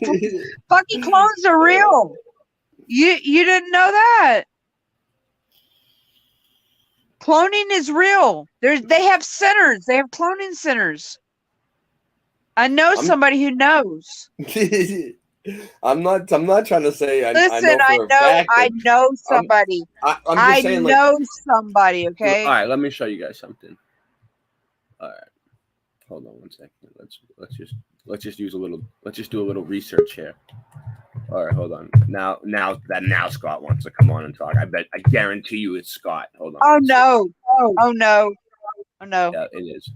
Scott, what do you think about? Yeah, Scott. All right, Scott. What do you think? Can you hear me? Oh no. Yeah. Can you hear me? Scott, what's your opinion on Jimi Hendrix being Morgan Freeman? So, how old would Jimi Hendrix be now? Think about it. If he was 27 when he died, but he might not have really been 27 when he died. They just okay. So maybe they just made it up. You know what I'm saying? So, what do you think? He was younger? Like that's I don't know. I'm asking you. You're the fucking drummer. But say he was. Say he was. I think they look. Say he was. No, listen. I think what they say about cloning, like I mean, of course it's not a clone, but what do you think about the 27 Club? That's what I'm about to get into, Scott. Oh yeah, dude. I know a lot about that because like all those. Right, what do you know? What do you go ahead? Explain it before I look it up. What do you know about the 27 Club? Well, first of all, what it came from too is like where all this the day the music died, right? You know what that was about, right? No, that was when I know the song. Explain it. Yeah, so no, look that up first. That's the first thing it came from. Really? The day the music yes. died? What do you want me to look up? What do I search for? The day. Just look up the airplane. Yeah, just look that up really quick. Died. Yeah, but I can't play the song. I can't play the song. No, not the song. It's not about the song. It's about the documentary. The day the music died documentary. Just put in why is it called that? All right. Why? Because there was 5. I think there was Buddy Holly, Ricky Valens. There was a lot of musicians on one plane Richie that Valens. died. Richie Valens. Yes. So you gotta start with that, and then you'll see. La Bamba. Yeah. It's funny because I play that song sometimes. La la la la la Bamba. No. Please don't. Please don't. Oh, no. the day that no. No, La Bamba's fun to play on drums, Jenny. At the time, no. The songwriter Don McLean. All right, please, people. Yeah, Don McLean. Try not to talk over each other. All right, I'm trying to run a tight ship here. Okay, it's 4 a.m. and I'm trying to run a tight ship. The day the music died. Stay focused. Okay. After singer-songwriter Don McLean referred to it as such as his 1971 song American Pie. At the time, Hawley and his band consist. Does it say it here? You think, Scott? What you're looking for? What are you trying to tell us? It's because okay, so a lot of those guys were all 27. right. Richardson swapped places with Jennings taking his seat on the plane. What, the plane crash? You're saying? You talking about the plane crash? The jet? What? The day the music No, but died. I'm saying they were a lot of them were. Here it is. Same Here's age. here's the wreckage from the plane. No, I'm saying that they were 27 also, just like Okay, all those. so that was the first 27s that died. You think? Yeah, like that was like the beginning of the 27 Club thing, and then you know, what's her name? There's like a bunch of them. Yeah. Yeah, look that up. By the way, I've always about been to show intrigued you. by that. Because, dude, I used to, when I was like 20 something, I was like, am I going to be in the 27 Club? Because back in the day, you know, I thought I would die by then. You know what I'm saying? Amy Winehouse. Look, here we go. Well, there's way more. I mean, Yeah, no. I'm showing you. Look. These are all yeah, the people Jimmy. These are all the Kurt. people that died at. Look, all these famous musicians died at 27 years old. Look, Kurt Cobain. Mm-hmm. Friggin' Amy Winehouse. Let's see. There's a whole bunch. There's a whole list of them, dude. Throughout the ages. 27. Exactly. Are you 27. serious? 27. Yeah, 27. Yeah. There's a whole. There's a whole club. Listen, that's a Yeah. synchronicity in my life. You don't know about that, Jenny? No, I did not know about that, but that is a synchronicity. Okay. Because let me tell you what, like I've had some stuff happen, like you know, like in my life, and people I know, I know, the age of 27. But Jenny, know, I'm trying to stay focused on this because I don't have a lot of time here. You know what I mean? Okay. While the claim of a so-called statistical spike for the death of musicians at 27 years old has been disproven by research, it still remains something of a phenomenon, especially if most of the members died through various tragic circumstances. So all these people died at 27, right? Like, although there were several high-profile deaths aged 27, 1969, it wasn't until Kurt Cobain's passing in 19, the notion of the 20. So when Kurt Cobain died, that's when they started noticing it, right? But no, that's funny. That's what they're saying here. But what? I know. You think they've noticed it before that? Long before? Yeah, that? there was a 27 Club before. I mean, well, look, like American blues singer Robert Johnson is one of the earliest examples of the 27 Club, and look how old school this guy is. That's what I'm saying. Sweet Home Chicago. I don't know if I can play it, but he's one of the older ones. But I don't want to get the stream taken down because it's been going good. Brian Jones. Okay, yeah. Look at this. Yeah, go. I'm interested in this. Yeah. All right. So Brian Jones. Who's he? Is he the Rolling Stones? The leader of the Rolling Stones? That's who he was. Yeah, he was one of the. Wait up. He was before. Was he the singer? No, he's probably a guitarist, right? Oh, I don't know. I don't leader. It said, yeah. Yeah, that's weird. Who's this? I don't even know who this is. Alan Wilson. I don't know who that is. Wilson was the co-founder and leader of the co-singer, songwriter, legendary blues band Canned Heat. Jimmy. I never heard of that. I never even heard that. I've heard of Canned Heat. Really? Okay. Yeah, I have. Jimi Hendrix. I've heard of them. I don't know any of their songs. I've heard Jimi Hendrix. Never heard of him. Yeah. Never heard of him. Jimi Hendrix might be Morgan Freeman. Although his career only lasted less than half a decade, Jimi Hendrix is widely regarded as one of the most influential electric guitarists in history. There is some dispute regarding the details of Hendrix's death. On September 17, 1970, he spent the day on Monica Dimon in London, the only witness to his final few hours. Dimon said that after sharing a meal and a bottle of wine, she drove him to the home. Yeah, that's bullshit. Hold on. You can say it in a second. Just let me. Where he remained for about an hour before she picked him up and drove him back where her flat at 3 a.m. After going to sleep, she awoke around 11 a.m. and found breathing unconscious. She called for an air.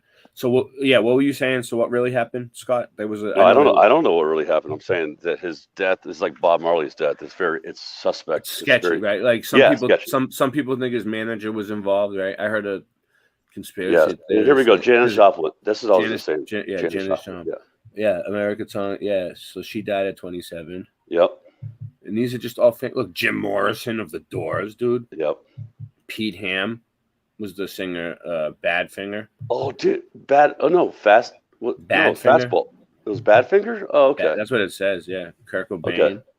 I didn't Amy know about Winehouse. that. These are all people that. So, and there's probably even more. 3 years. So, Anyway, so like, so there's like, you know, like there's like this conspiracy that like, you know, like that all these people might not really be dead, or they just signed a contract that said we're gonna make you famous and we're gonna make you a ton of money until 27, and then after that you're done.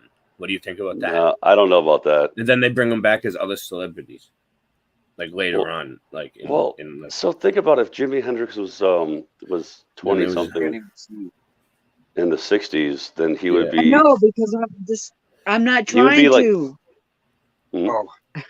Hold on, Mateo. I'm trying to think for a minute. There was something else I was about to look up. Well, anyway, Ray, listen. I want to tell you. I want to congratulate you on 1 new subscriber in the whole month. I know that's ridiculous. I wanted to congratulate you. All the hours I'm on here, all the fucking shows I do, dude. It was so funny. So your response was so funny to me, dude. It was, and dude, you know you're shadow banned. It's called shadow banning, dude. Yeah, exactly. And I just showed everybody. It's shadow banning. So, like, there was this group called the Wrecking Crew. You heard about them, Scott? Yeah. And they wrote all the music for like the Beatles. And everybody else through the 19s and 60s. Look, the Wrecking Crew was a loose collective of Los Angeles-based sessions musicians whose services were employed for a great number of studio recordings in the 1960s and 70s, including hundreds of top 40 hits. So like hundreds of top 40 hits, these guys, right? Yes. The musicians were not publicly recognized in their era, so no one knew who they were, but were viewed with reverence by industry. They are now considered one of the most successful, prolific session recording units in music history, right? Most of the players associated with the Wrecking Crew had formal backgrounds in jazz and classical musicians. The group had no official name in its active years, and it remains a subject of contention whether or not they were referred to as the Wrecking Crew at the time. Drummer Hal Blaine was an American drummer in session 35. Hal Blaine? Blaine? Yeah, popularized the name in 1990 memoir attributing it to older musicians who felt the group's embrace of rock and roll was going to wreck the music industry. Some of Blaine's colleagues corroborated his account while guitar. So basically, they were going to wreck the music industry because, like, instead of people being original, now they have this super mega group that's writing all the music. Yes. Once you sign a contract, you just handed the music, and they're like, "This is going to be your next hit." And you have to do what they tell you to do. And it is a hit. Like every song they write is a hit. You know. Well, they make it a hit. Yeah. Yeah. That's what they did, dude. Like, Elvis. They were also called the Click, and they were also called the First Call Gang. Right. The Click. Sometimes used in the 1950s for an early version of the group headed for the bassist Ray Pullman. The unit in the early night. So. Look! The unit coalesced in the early 1960s as the de facto house band for Phil Spector and helped realize his wall of sound production style. They subsequently became the most requested session musicians in Los Angeles, playing behind many popular recording artists, including Jan and Dean, Sonny and Cher, the Mamas and Papas, the Fifth Dimension, Frank Sinatra. These are all people they were writing the music for. Yeah, because Nancy Sinatra. They didn't write their own music, dude. Bob Dylan's Mr. Tambourine Man, dude. The Monkees, the Beach Boys. That's what I was gonna tell you, bro. Really quick, dude. Yeah, hold on. I was watching the Monkees video, the Stepping Stone, because I remember the Minor Threat. You know Minor Threat, right? Remember Minor Threat, the punk band? A lot of people have done it. Yeah, I was checking. Yeah, it out. Dude, that was my Stepping Stone song. But dude, I watched that video and I was like, dude, this is such a joke because those guys were a literal joke. They didn't even write any music ever. Pet Sounds, the Wrecking Crew's Glenn Russell, Glenn Campbell, Earl Palmer, Glenn Campbell, Tom Tedesco, Larry Natchell, Rock and Roll Hall of Fame in 2000, and the Wrecking Crew was indicted into the Musicians Hall of Fame in 2007. And there's a documentary called The Wrecking Crew. So basically, so none of the music was original back then. All the hits that everybody loves was made by the music industry, and these people might be the same two people. And the problem is people think that like the Beatles wrote their own songs and all these people wrote their own songs, and like They worship them as like a deity or an idol. They idolize them, and they don't even write their own songs. Like Elvis. Elvis never wrote a song that he sang. Yeah. Do you understand that, dude? Yeah. You know what I'm saying? Like, that's a problem. If you really think about like the problem with music, should be written by the, you know, by the person that's performing it. Yeah. Especially if you like idolize them. That's all I'm saying. If you're trying to idolize them, it's crazy. It is crazy, man. But dude, I was listening to the first Jizza album.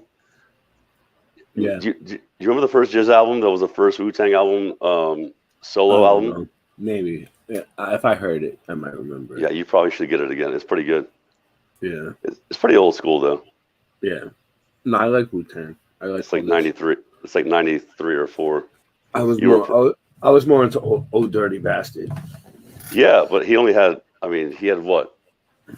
Oh, he didn't even do that much. Remember he was with Mariah Carey. Mariah Carey. Isn't that him? Right? On one of his songs. Yeah. Remember he was with Mariah Carey. Mariah Carey, dude, that's so funny. I don't know. Like, I don't remember. Well, he did that a song. Fantasy. He did a song with Mariah Carey. Yes, it was funny. Well, how old was he when he died? Oh, not 27.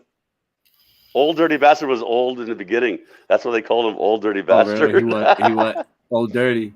He was one of the oldest. Yeah, he was one of the oldest. Yeah. Yeah, I mean, I don't know. I was just listening to some old R.I.P. ODB. Yeah, I mean, remember he called himself Big Baby Jesus? Big Baby Jesus, he called himself because he tried to change his name for like a year or so. I was like, what is he doing, dude?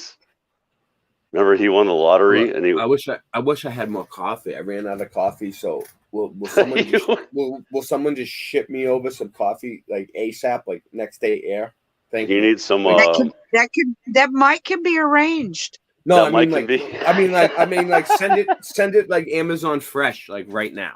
Amazon Fresh, is that a new thing? Amazon Fresh. Amazon Fresh. They deliver. Amazon now. They'll deliver to your house whenever you want. I think. I don't think right now at this time of night, but like, dude, it's amazing. During the daylight hours when Ray's not awake. Yeah. No, but I'm nocturnal. I was awake the other day at like 11 a.m. and I texted Scott and he's not even awake. Yeah, I was like, "What are you doing, dude? I'm sleeping." You're sleeping at that time, aren't you? Yeah. You're nocturnal too, aren't you, Scott? Yeah, I work nights, brother. Yeah, so you sleep during the day. Yeah.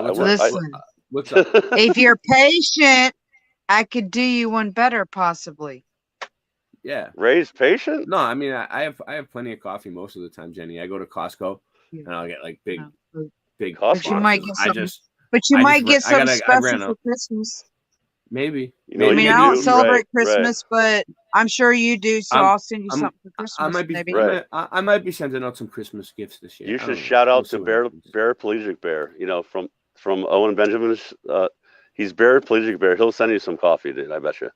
Yeah. Well, you got what? Does the community got good coffee or something? What's going on? Like, no, he's a Paraplegic Bear. He's like paraplegic. Don't do that. Just say his name. What's going on with the coffee in the community, man? Yeah, people have. Yeah, there's community coffee, dude. Well, mail me some. What are you? You're cracking out for some good coffee? Yeah. Anyway, what I was going to tell you though, Ray, was like, one subscriber a month, whatever. But do some shorts, dude. Like, like seriously. Like, I don't have time. I don't have time to do shorts. I know. I was going to say. I don't have time to do anything anymore. I don't either. But what I'm telling you is find somebody that has the time. Find somebody that has the time. Sean Osborne was supposed to make me some shorts. He made me a whole Sean bunch Osborne has the time. He made me a whole bunch of clips, cool ones, right, from the show. Yeah, you know what I'm saying? They're in my email, and I don't know. What I'm telling you though is like I don't check my email in weeks, dude. I don't even have time to check my email. Yeah, I know. I hate checking the email. It's retarded. By the way, your email never came to me. Your email never came over to the level realm. It didn't find its way to the level realm. That's weird. I think I did try to email you though. What was it? Yeah, you told me to let me know. What was I emailing you? The song that you did. Oh, you never got it. No, I never got it over here on the level realm. What are you saying? Like you couldn't hear it? No, I couldn't, dude. You listen. You just sent me something that didn't work. It didn't work. I mean, I don't know what to tell you. It worked for everybody else though. That's weird. But I believe you, and I'm not your stepping stone. It's a good song, by the way. Yeah, it's a good song. On it. Yeah, I'm working on it. But yeah, we'll see what happens. Jenny T.I. Murphy, her future's so bright, she's got to wear shades. Her future's so bright, she's got to wear shades. Check this out. What we got done today. Nice. You got your nails did? You got your nails did. You got your nails did. Yes. Yeah, did. Yeah. Yeah. That light makes your. Logan likes the color too. I knew he would. No, the light looks bad on your fingers though. See how he turned the overhead light off. I gotta go turn it back on. Anyway, Ray, though, I mean, the topic of the show is the Euphrates River. Oh no, the Euphrates River, right? I know about. Did you read the Revelation, the bowls? Have you read the Revelation part about that or no? What I didn't read the right part earlier. Oh, did you? I've read a bunch of Revelation. Yeah, I don't know. Oh, okay, cool. Yeah. So you see how it said the bowl, like this was the second or third bowl? Which one is it? I don't know. They were talking about bowls. Yeah. Second bowl, I think. Yeah, I think so. Yeah, and yeah. But the thing is, though, it's like, are we gonna keep doing this? Like, oh no, this is happening. You know what I mean? Like, I just needed the topic to start the show off and get people talking. No, I know. And listen, that's the thing of honestly that see, Jenny T.I. Murphy knows about the Bible. Is this lighting better? That's fine. I was just talking about your nail. Okay, yeah. Now they look delicious. Now they look like lollipops. Oh my God! Just joking. It looks terrific because getting your nails did is always fun for every woman. Yeah, but we're men and we don't care. We don't care about men, your. Men don't care about it. And I'm just kidding. Actually, well, no, it felt really good because it gave me a break. Listen, I hurt myself this morning. I was chopping a bunch of wood because it was necessary. It had to be done because we had to put a fire on this morning. And we needed what do you call it? Like when you firewood. get those little pieces, all right, Morgan, little pieces of Morgan, wood. Kindling. Kindling, yes. I was chopping up kindling. All right, can I ask Morgan a question? Morgan. Yeah. Yes, you're a man. You're a man, right? So when you're out looking for a woman, right? Yeah. Like Morgan's out looking for a woman. No, I mean like you're out. You're all right. You're a bachelor. Put yourself in you're a bachelor. Okay. I had no problem following the first narrative. Okay. So you're out. All right. So you're out looking for a woman, right? All right. You go hang out at a bar or something. Say right. No, I don't do that. All right. Well, where would you go? Wherever I am, because I would pray to the Lord. Do you ever give a fuck? Outside enjoying nature. Here's the question. Yes. Under a tree enjoying a beer. Do you ever listen when you're looking for a woman? As opposed to in a bar. So yes, Ray. Okay, don't go to a bar. Fuck the bar. But instead, my throne was outside in a big empty lot. Where everybody could see me in town and knew that I was the king, goddammit. And I'm going to sit here where it's illegal with my beer, where y'all can see me, and I'm going to drink it, for I am Morgan, and you all know it, goddammit. All right, and I will tell stories like I do on the internet now. Morgan, easy with the GDs. Can I ask you a question though? This is the question. Yes. All right, this is the point. Easy. when you're looking for a mate, right? Yeah. Oh yes. What are the qualities do you look for? Do you look for the color of her nails? The color of her nails. Physically, does it matter? Does the color of her nails matter? Does the color of her nails matter to you at all? No, it doesn't. It doesn't. Nails, what? It doesn't. Am I gonna have her nails done? It doesn't. No. It doesn't. Men do not give a fuck about that. No. All right. Unless you. I understand that. I did it for me though. It was for me that's because how they do it. You know, Ray. I was just saying it felt good because, like, you know, it was like a break or whatever from what I had been doing earlier. Was Were there Vietnamese No, I know. women? I was just trying to make Vietnamese? a point that women, right? Women think that men are gonna be like, oh, like like maybe Logan loves your nails, but I'm saying like men in general. He likes the color. I said we don't he- give a fuck about your nails being done. Like it doesn't matter. Like we're just looking for like personality. I know that. Good. I know good that. quality. People who like are into God. Women that are very like we look into like the person. We don't give a fuck about the stuff on the outside. I know all that, right? I know all that. Ray, they do it for themselves. They do it to have a good day. I know. For I'm just letting the women know that they don't want to get made men don't fun give of. a shit about their nails. But the good thing is though, Jenny can take a joke, and that's good. Jenny knows what I'm trying to. What the point? That is awesome. Yeah, I know. It has nothing to do with you. It's just in general, like in general. I know. So anyway, Morgan, all women in general. Morgan, I'm like sure that. Morgan has got tons to talk about. What are you? Yeah. What are you thinking, Morgan? I'm thinking it's my birthday. Happy. Whoa, wait. Is it your birthday or is it when you're conceived? It actually. When you were conceived, they say on the 13th is your birthday. Yeah, Sunday, the 13th. Yeah. You're another November one, huh? Yeah. My nephew's in 2 days. Oh wow, 2 days. Yeah. Well, happy 25th birthday, Morgan. 44. I think I'm 44. 24. Yeah. So much more. Living alone in paradise makes me think of you. There we go.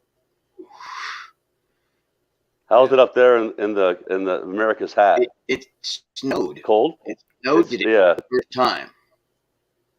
And it was glorious. It was beautiful. It was big, huge flakes.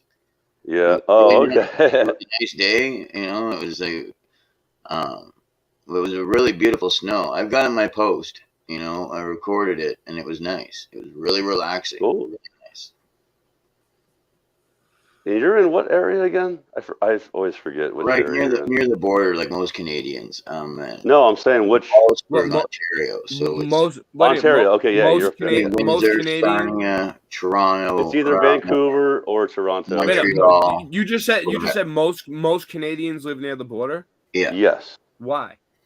You guys don't live up top? Nobody lives up top? No. Why not? No, Ray, almost everybody lives within 15 kilometers of the American border. I think it's 90%. You can't live up there. You can't live up there. We live all along the border. Why don't they just? And almost nobody lived any higher. It's cold, man. You guys probably don't want really, really cold. I'm saying, you know why, Ray? Because the sun doesn't go up there. Frigid. The sun doesn't go up there. It's like Hoth. Imagine Hoth in Star Wars. Yeah. The planet Hoth. You'd be dead. You'd be dead. You'd be dead in like 1 day.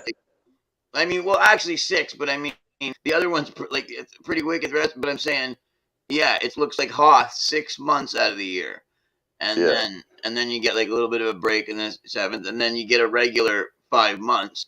But that's it in Quebec and things like that. Now down here we get 6 where I'm at, but up there you get just a quick 5 months of like spring, summer type weather to grow and everything, and then it's back right to Hoth. Yeah.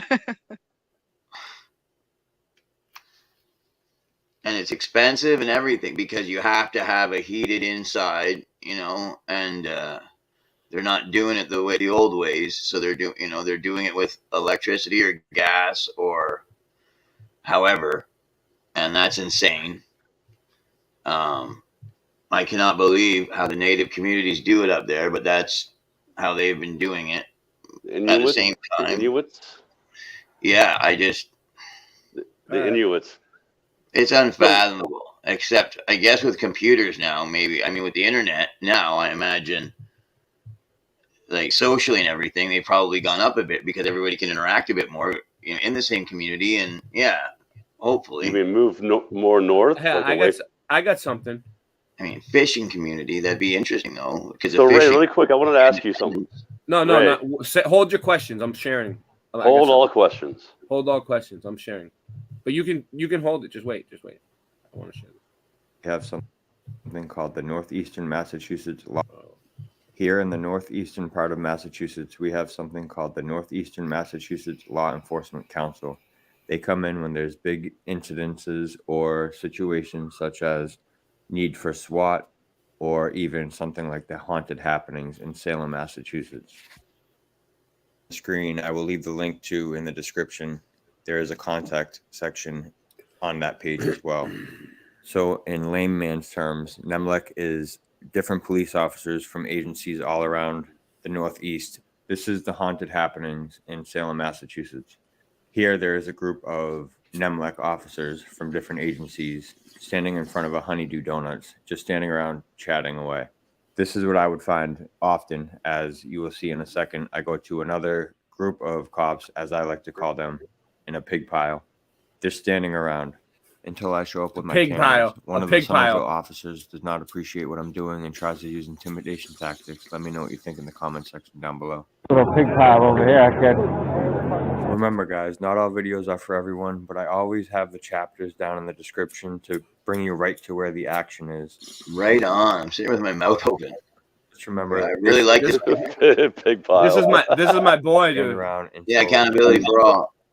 No, mass accountability. Mass accountability, right? That's my other guy. Accountability for all is from Massachusetts too, but he's different. Mass accountability. Yeah, he rules.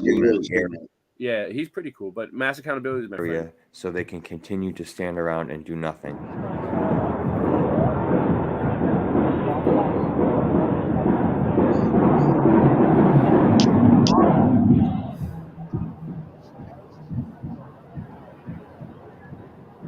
So this is in like, all right, so let me explain it real quick. So this is in Salem, Massachusetts, where the witches were hung, right? And on Halloween, they have like this big, huge, like festival every year with like all kinds of like haunted houses and witches and all kinds of bullshit.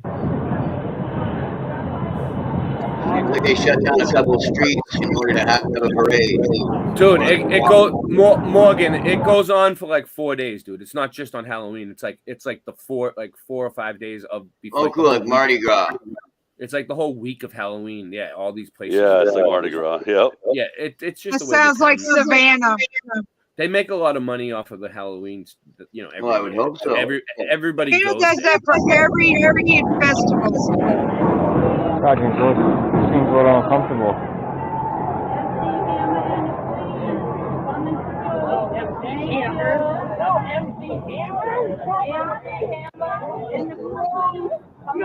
No empty hammer. What's up, Lala? Yeah. Lala. Moving now.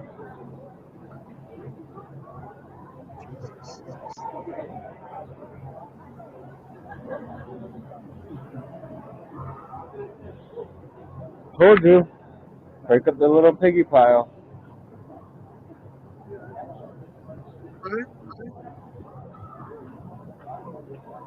Oh, matching's around. I got the phone out. Matching's around.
That guy was on his bike the whole time?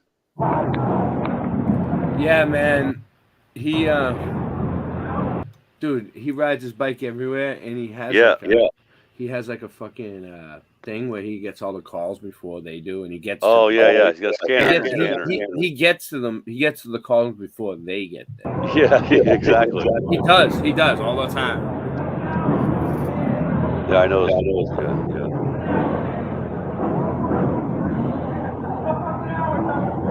Yeah, it makes sense. Like for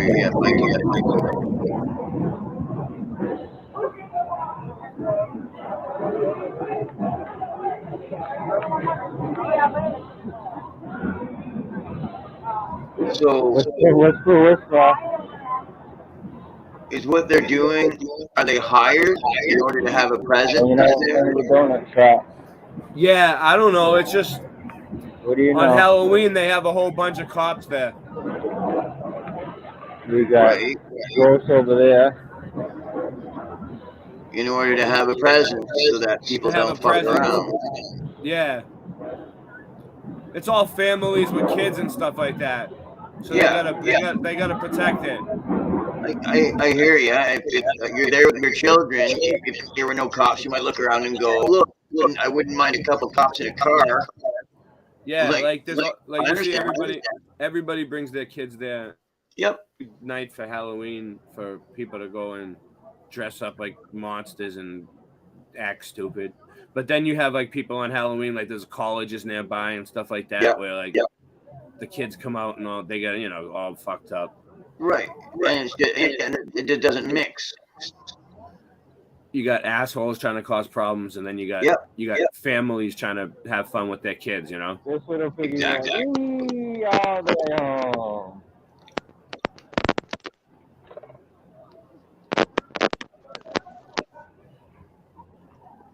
There's a lot of drunk people too. You know what I mean? There's a lot of drunks. Well, yeah.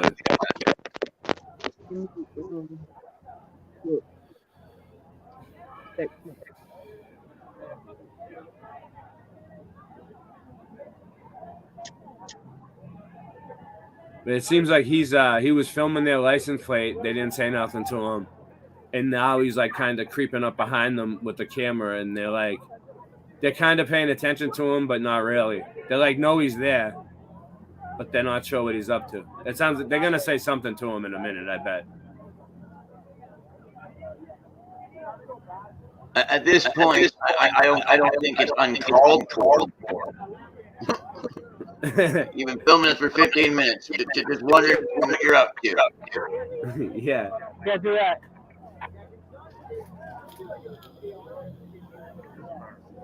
And if you say I don't answer questions, I would answer that's what I thought. Just wondering. Okay, sir. Okay, sir.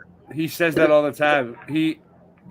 He has a sweatshirt out now that he's selling that says "I don't answer questions." Mass accountability. It's fun. It's a good one. I have a favorite over here. Yeah, that's funny. Got Canty, Monk, Shoot, Rudy, Sano, and Crabtree.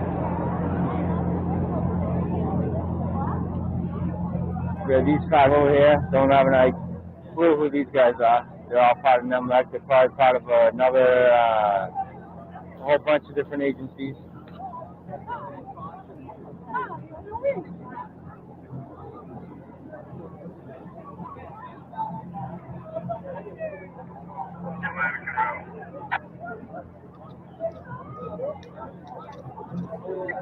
Oh, they found there. Oh, man.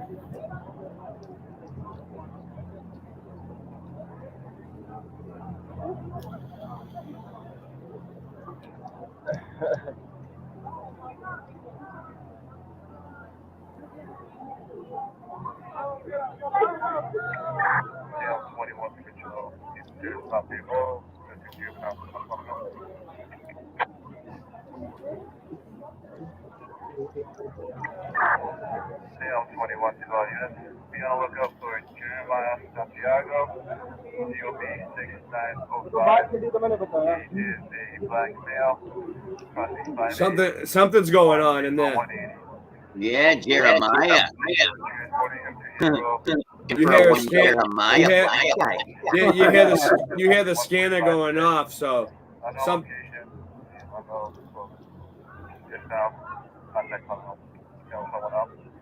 No, they're looking for a Jeremiah.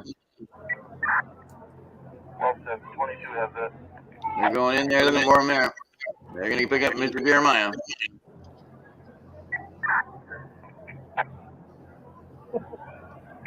We have a one.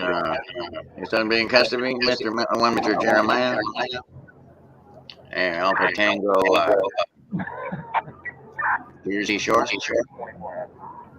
T-shirt time. This is Mongolia, and we are not a. Oh, your baby goes. Oh no. And when you go, come here. Controls on 23.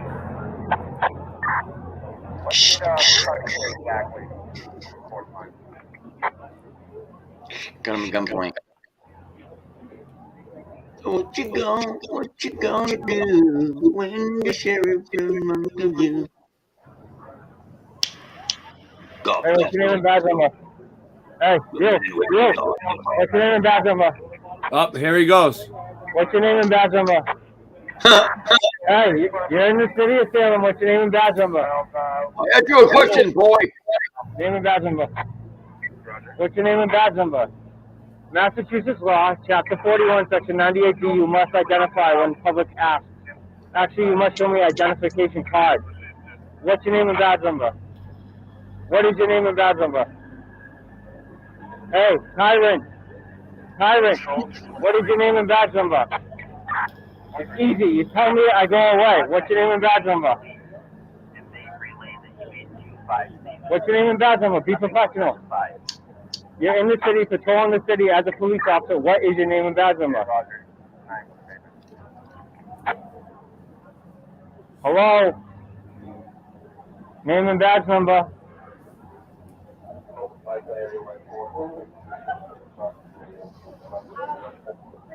What is the supervisors you waiting for in there? I'll talk to them when they come out then. Very easy. Obey the law. Just comply. Just comply. Just comply. Name and badge number. Chapter 41, section 98D. Roger that. 5, we have that. What are you dressed as? A pig this summer? This Halloween? What's your name and badge number? Chapter 41, section 98D. Let's do this. Come on. Name and badge number. Who's your supervisor? Name and badge number. Wow. Yeah, right. They're wrong. They need to give them. Excuse me, sir. I get your name and badge number. Are you a supervisor? They have to do that. Are you his sergeant? Can you tell him to obey Chapter 41, Section 98D? What's your name and badge number? He's in city of Salem. As a police officer, he must identify Chapter 41, Section 98D. What is his identification? Name and ID. What is? It doesn't matter what the reason is. It's a lawful request. He must identify. Large number. What is his name and badge number? Say it. Why don't you be professional and say your name and badge number? Are you embarrassed about your position and your name? 467, 267. What's your name? That's it. That's your name? That's it? Your name is that's it? How do you spell that's it? This is wicked easy. If he just complies, I'll go away. Name. Name. What's your name? Daily? Badge number, please. 526. See how simple that was? That's why he has the gold badge. What's your name? Yeah, that's why he has the your gold name badge. Is no, it isn't. Actually, show me your I ID. love it. Chapter 41, He's Section awesome, 98, I'm telling you. Show me your police ID card. He's really awesome. Show me it. Show me it. He's you want to using say that card? Give me, no, you got to show me your card. What's your name? This could have been done with. That's Rioso. That's 267. Rioso. Very easy. How was that? Now I go away. See that? See you later, Doug. Now I go away.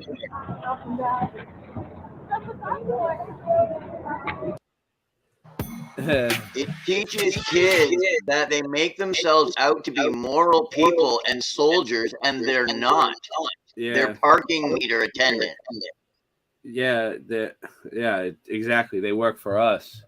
Exactly. We're gonna play next, but there's fucking too many commercials. They're there to assist you. Yeah, it's still there. All right, hold on. There's just 2 commercials in the middle of it. Hold on, I think it's still going on. Maybe not. It might be over. Hold on. Yeah, it was over. All right, they just put commercials at the end. Even if you're like the criminal, act like, and it's like, hey, the people are like you want to kill you, and the cops show up. It's almost like, thank God the cops are here, because it's like, I'm here now. He's in my custody, and because of that, if you're a good officer, nobody's fucking with him but me. Yeah. And his relationship with me now will depend on how he gets treated. Like that's how I see it.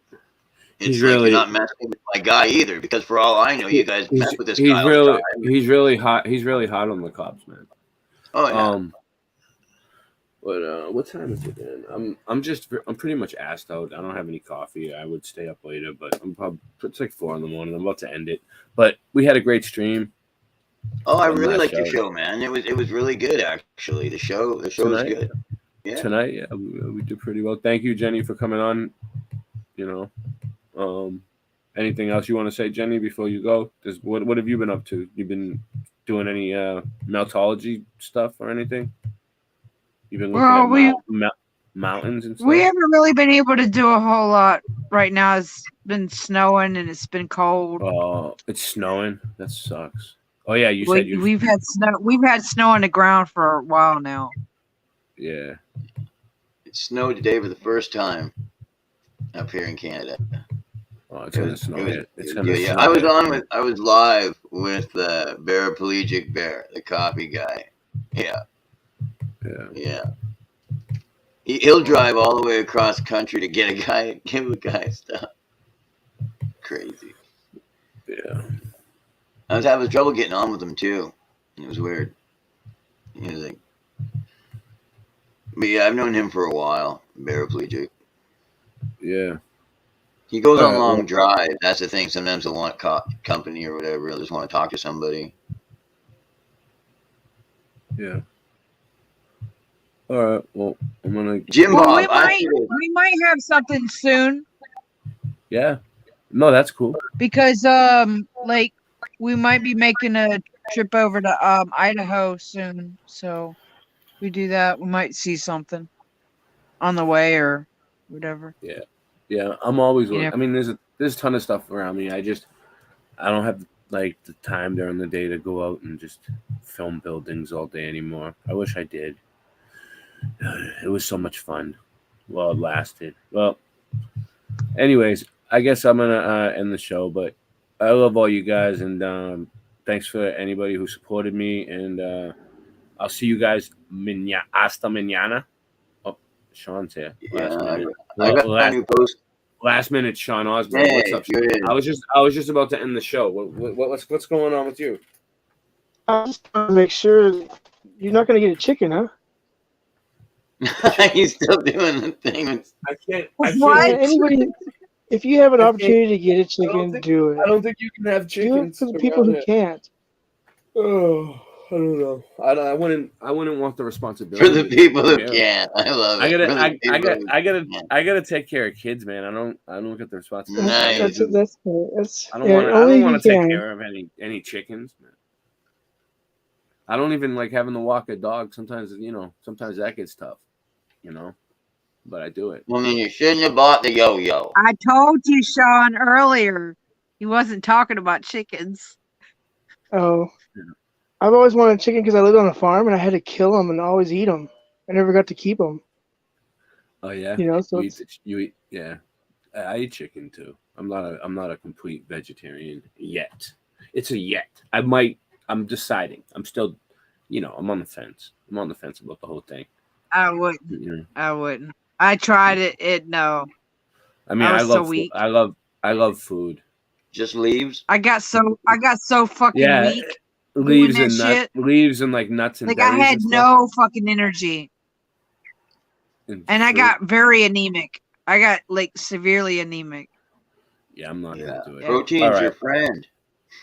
Yeah, I'm not gonna. Well, I need iron, and I mean I need heme iron, which you only get from red meat. Yeah, I agree. Yeah. Yeah. All right. Or liver. Well, everything's a lie. God bless you. Later. All right.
Static selector. Static selector. I'm a walking bad habit, eat tabs up in the cabinet. Savage rap status, vocabulary extravagant. A rock star, popping rocks in bars. Used to flip bud, now this rapping copy a car. No telling, Connecticut felon. I GPS him and find my mark like Magellan with more lines than Corey Feldman. I never cease to impress him. I cardiac arrest him with every studio session. I'm killing them, no question. Web's back, better hold your breath when I'm rhyming home. I murder beats, I'm Jonah Hex with a microphone. Fiends saying I'm the dopest yet. And haters, I shrug them off until my fucking shoulders sweat. I'm breaking bones, a modern version of Casey Jones. Sword in hand, I'm the winner playing the Game of Thrones. Fuck beef, my rapping style's filet mignon. Getting drunk, fuck your driver, somebody take me home. Take me home now, bitch. Watch for the cops hit the blinker when you switch lanes, cause you know that I'm famous and I'm rich. Eyes on the road, take me home now, bitch. Take me home now, bitch. Watch for the cops hit the blinker when you switch lanes, cause you know that I'm famous and I'm rich. Eyes on the road, take me home now, bitch. I know that I should change, but I don't really think I can. It's just part of my nature, I never cracked and never ran. The world is falling on me when my back was in a jam. I always kept on fighting, that's exactly who I am. And this is who I am, no way that I can change it. I'm buck wild, stupid and dangerous. My best friends are not strangers. These are the motherfuckers I hang with. We speak the same language, and I ain't saying French, English, or Spanish, or Spanglish. I mean pain and anguish. This cocaine slaying and bang bang shit. Mac 11s that we aim with. In other words, I'm rolling with the same clique I came with. On the same list, and fuck being famous. Fame dreams are for groupies. I'm a real life gangster that you ain't seen in the movies. What I mean is I'm truly off the hook, like a phone in a nursing home, homie. I'm that Boston crook. Take me home. Take me home now, bitch. Watch for the cops hit the blinker when you switch lanes, cause you know that I'm famous and I'm rich. Eyes on the road, take me home now, bitch.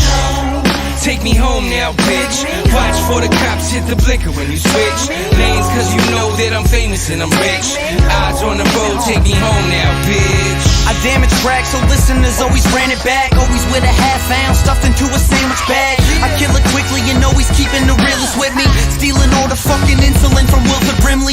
Diabetes, rappers could never beat us. I've been spitting shit like this since I was just a fucking fetus. Keep your chick with me as long as she give dome. Rolling up the diesel and burning like Jim Rome. Now I stand here as a man with the past, the inspiration for the kids on the corner, but still got the laugh of a mental patient. The infiltration of the game, born from a central hatred of fame. A pencil shaking with pain, an entrance staked in a claim from the wrath I became. My paragraphs I'm saying are futuristic pictures of the past from which I came. And this is slain with the shoddy and the hoopty, son. My whole career's a robbery that they could never scoop me from. Take me home now, bitch. Watch for the cops hit the blinker when you switch lanes, cause you know that I'm famous and I'm rich. Eyes on the road, take me home now, bitch.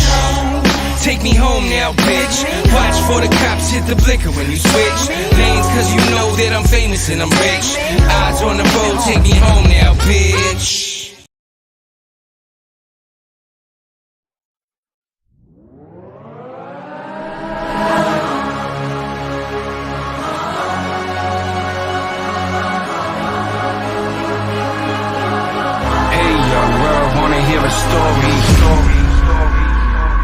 How's it feel to be overlooked, underrated and hated? Stomach pains in the belly of a city hungry. If one of us made it to prominence, is a mentality of crabs in a barrel. Reality is pretty ugly. But let's back up, cause my story ain't a fairy tale, it's really real. Ain't had a chance, I ain't have nothing, I could barely fail. All I had was these neighborhoods I know very well. In a 5-wheel, some pages in my diary I would spill. Lyrics on my paper, violence around me, it's on me. I blindly fill my books like a zombie. Measuring these stories with my bare hands. Pictures of this grimy game. I style it like a paladin in a kamikaze plane. A decade of paying dues, now I'm a grown man. I live my life holding death inside my own hands. The kids that I grew up with locked up are inside a box. There ain't no one in here, your only choice is fight a box. The music pushed me through the ghosts in the hall. Toasters in the dope sickness, ferociousness and all. The hopelessness of watching overdoses in the horror. Suicides and murders, I can't take this shit no more. I had these posters on my wall and this music in my room. It took me out my world, it would shoot me to the moon. Use a fire burning, I'm determined from this high. Learning put me on a different road. Engine revving, tires turning. Ever since I'm 7, I just know where I gotta go. Trapped in this vicious stone, but I'm back, this is home. They say I could have been a star, but I lost my logic. My heart is hotter than the bricks in a Boston project.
going through Dorchester to get to Roxbury, just to get more fresh air. Going up Mass Ave, hoping to Newberry. I need the new what? I stay in new everything. I got game in the hood, swear to God, everybody know my name in the hood. And the clothes are dope, yes I must say. Threads and emos, I did all Johnny Cupcakes. Hey girl, come here. I'm one of them boys that be in front of the corner mall downtown crossing. I'm a dawn to calm out, comprende. Eyes like the cigar sign, smoking on Fenway. I never go to sleep, never woke up. Nothing sweet, but I'm Dunkin' cause my donuts. Hi Tiffany, can we date, hun? I'm Mr. Boston, not from VH1. No! Yes! King Spider. There was ever a question in your mind? Who's the best of the beat? Stop it. I'm the motherfucking king. Beacon Hill, I know you got me. I see you, Duval. See how? Where we at? Sometimes I want to go somewhere, man. You know? Where everybody know my motherfucking name, everybody do cocaine, you know? It's a place like Boston, you know? Beacon Hill, Paul Revere shit.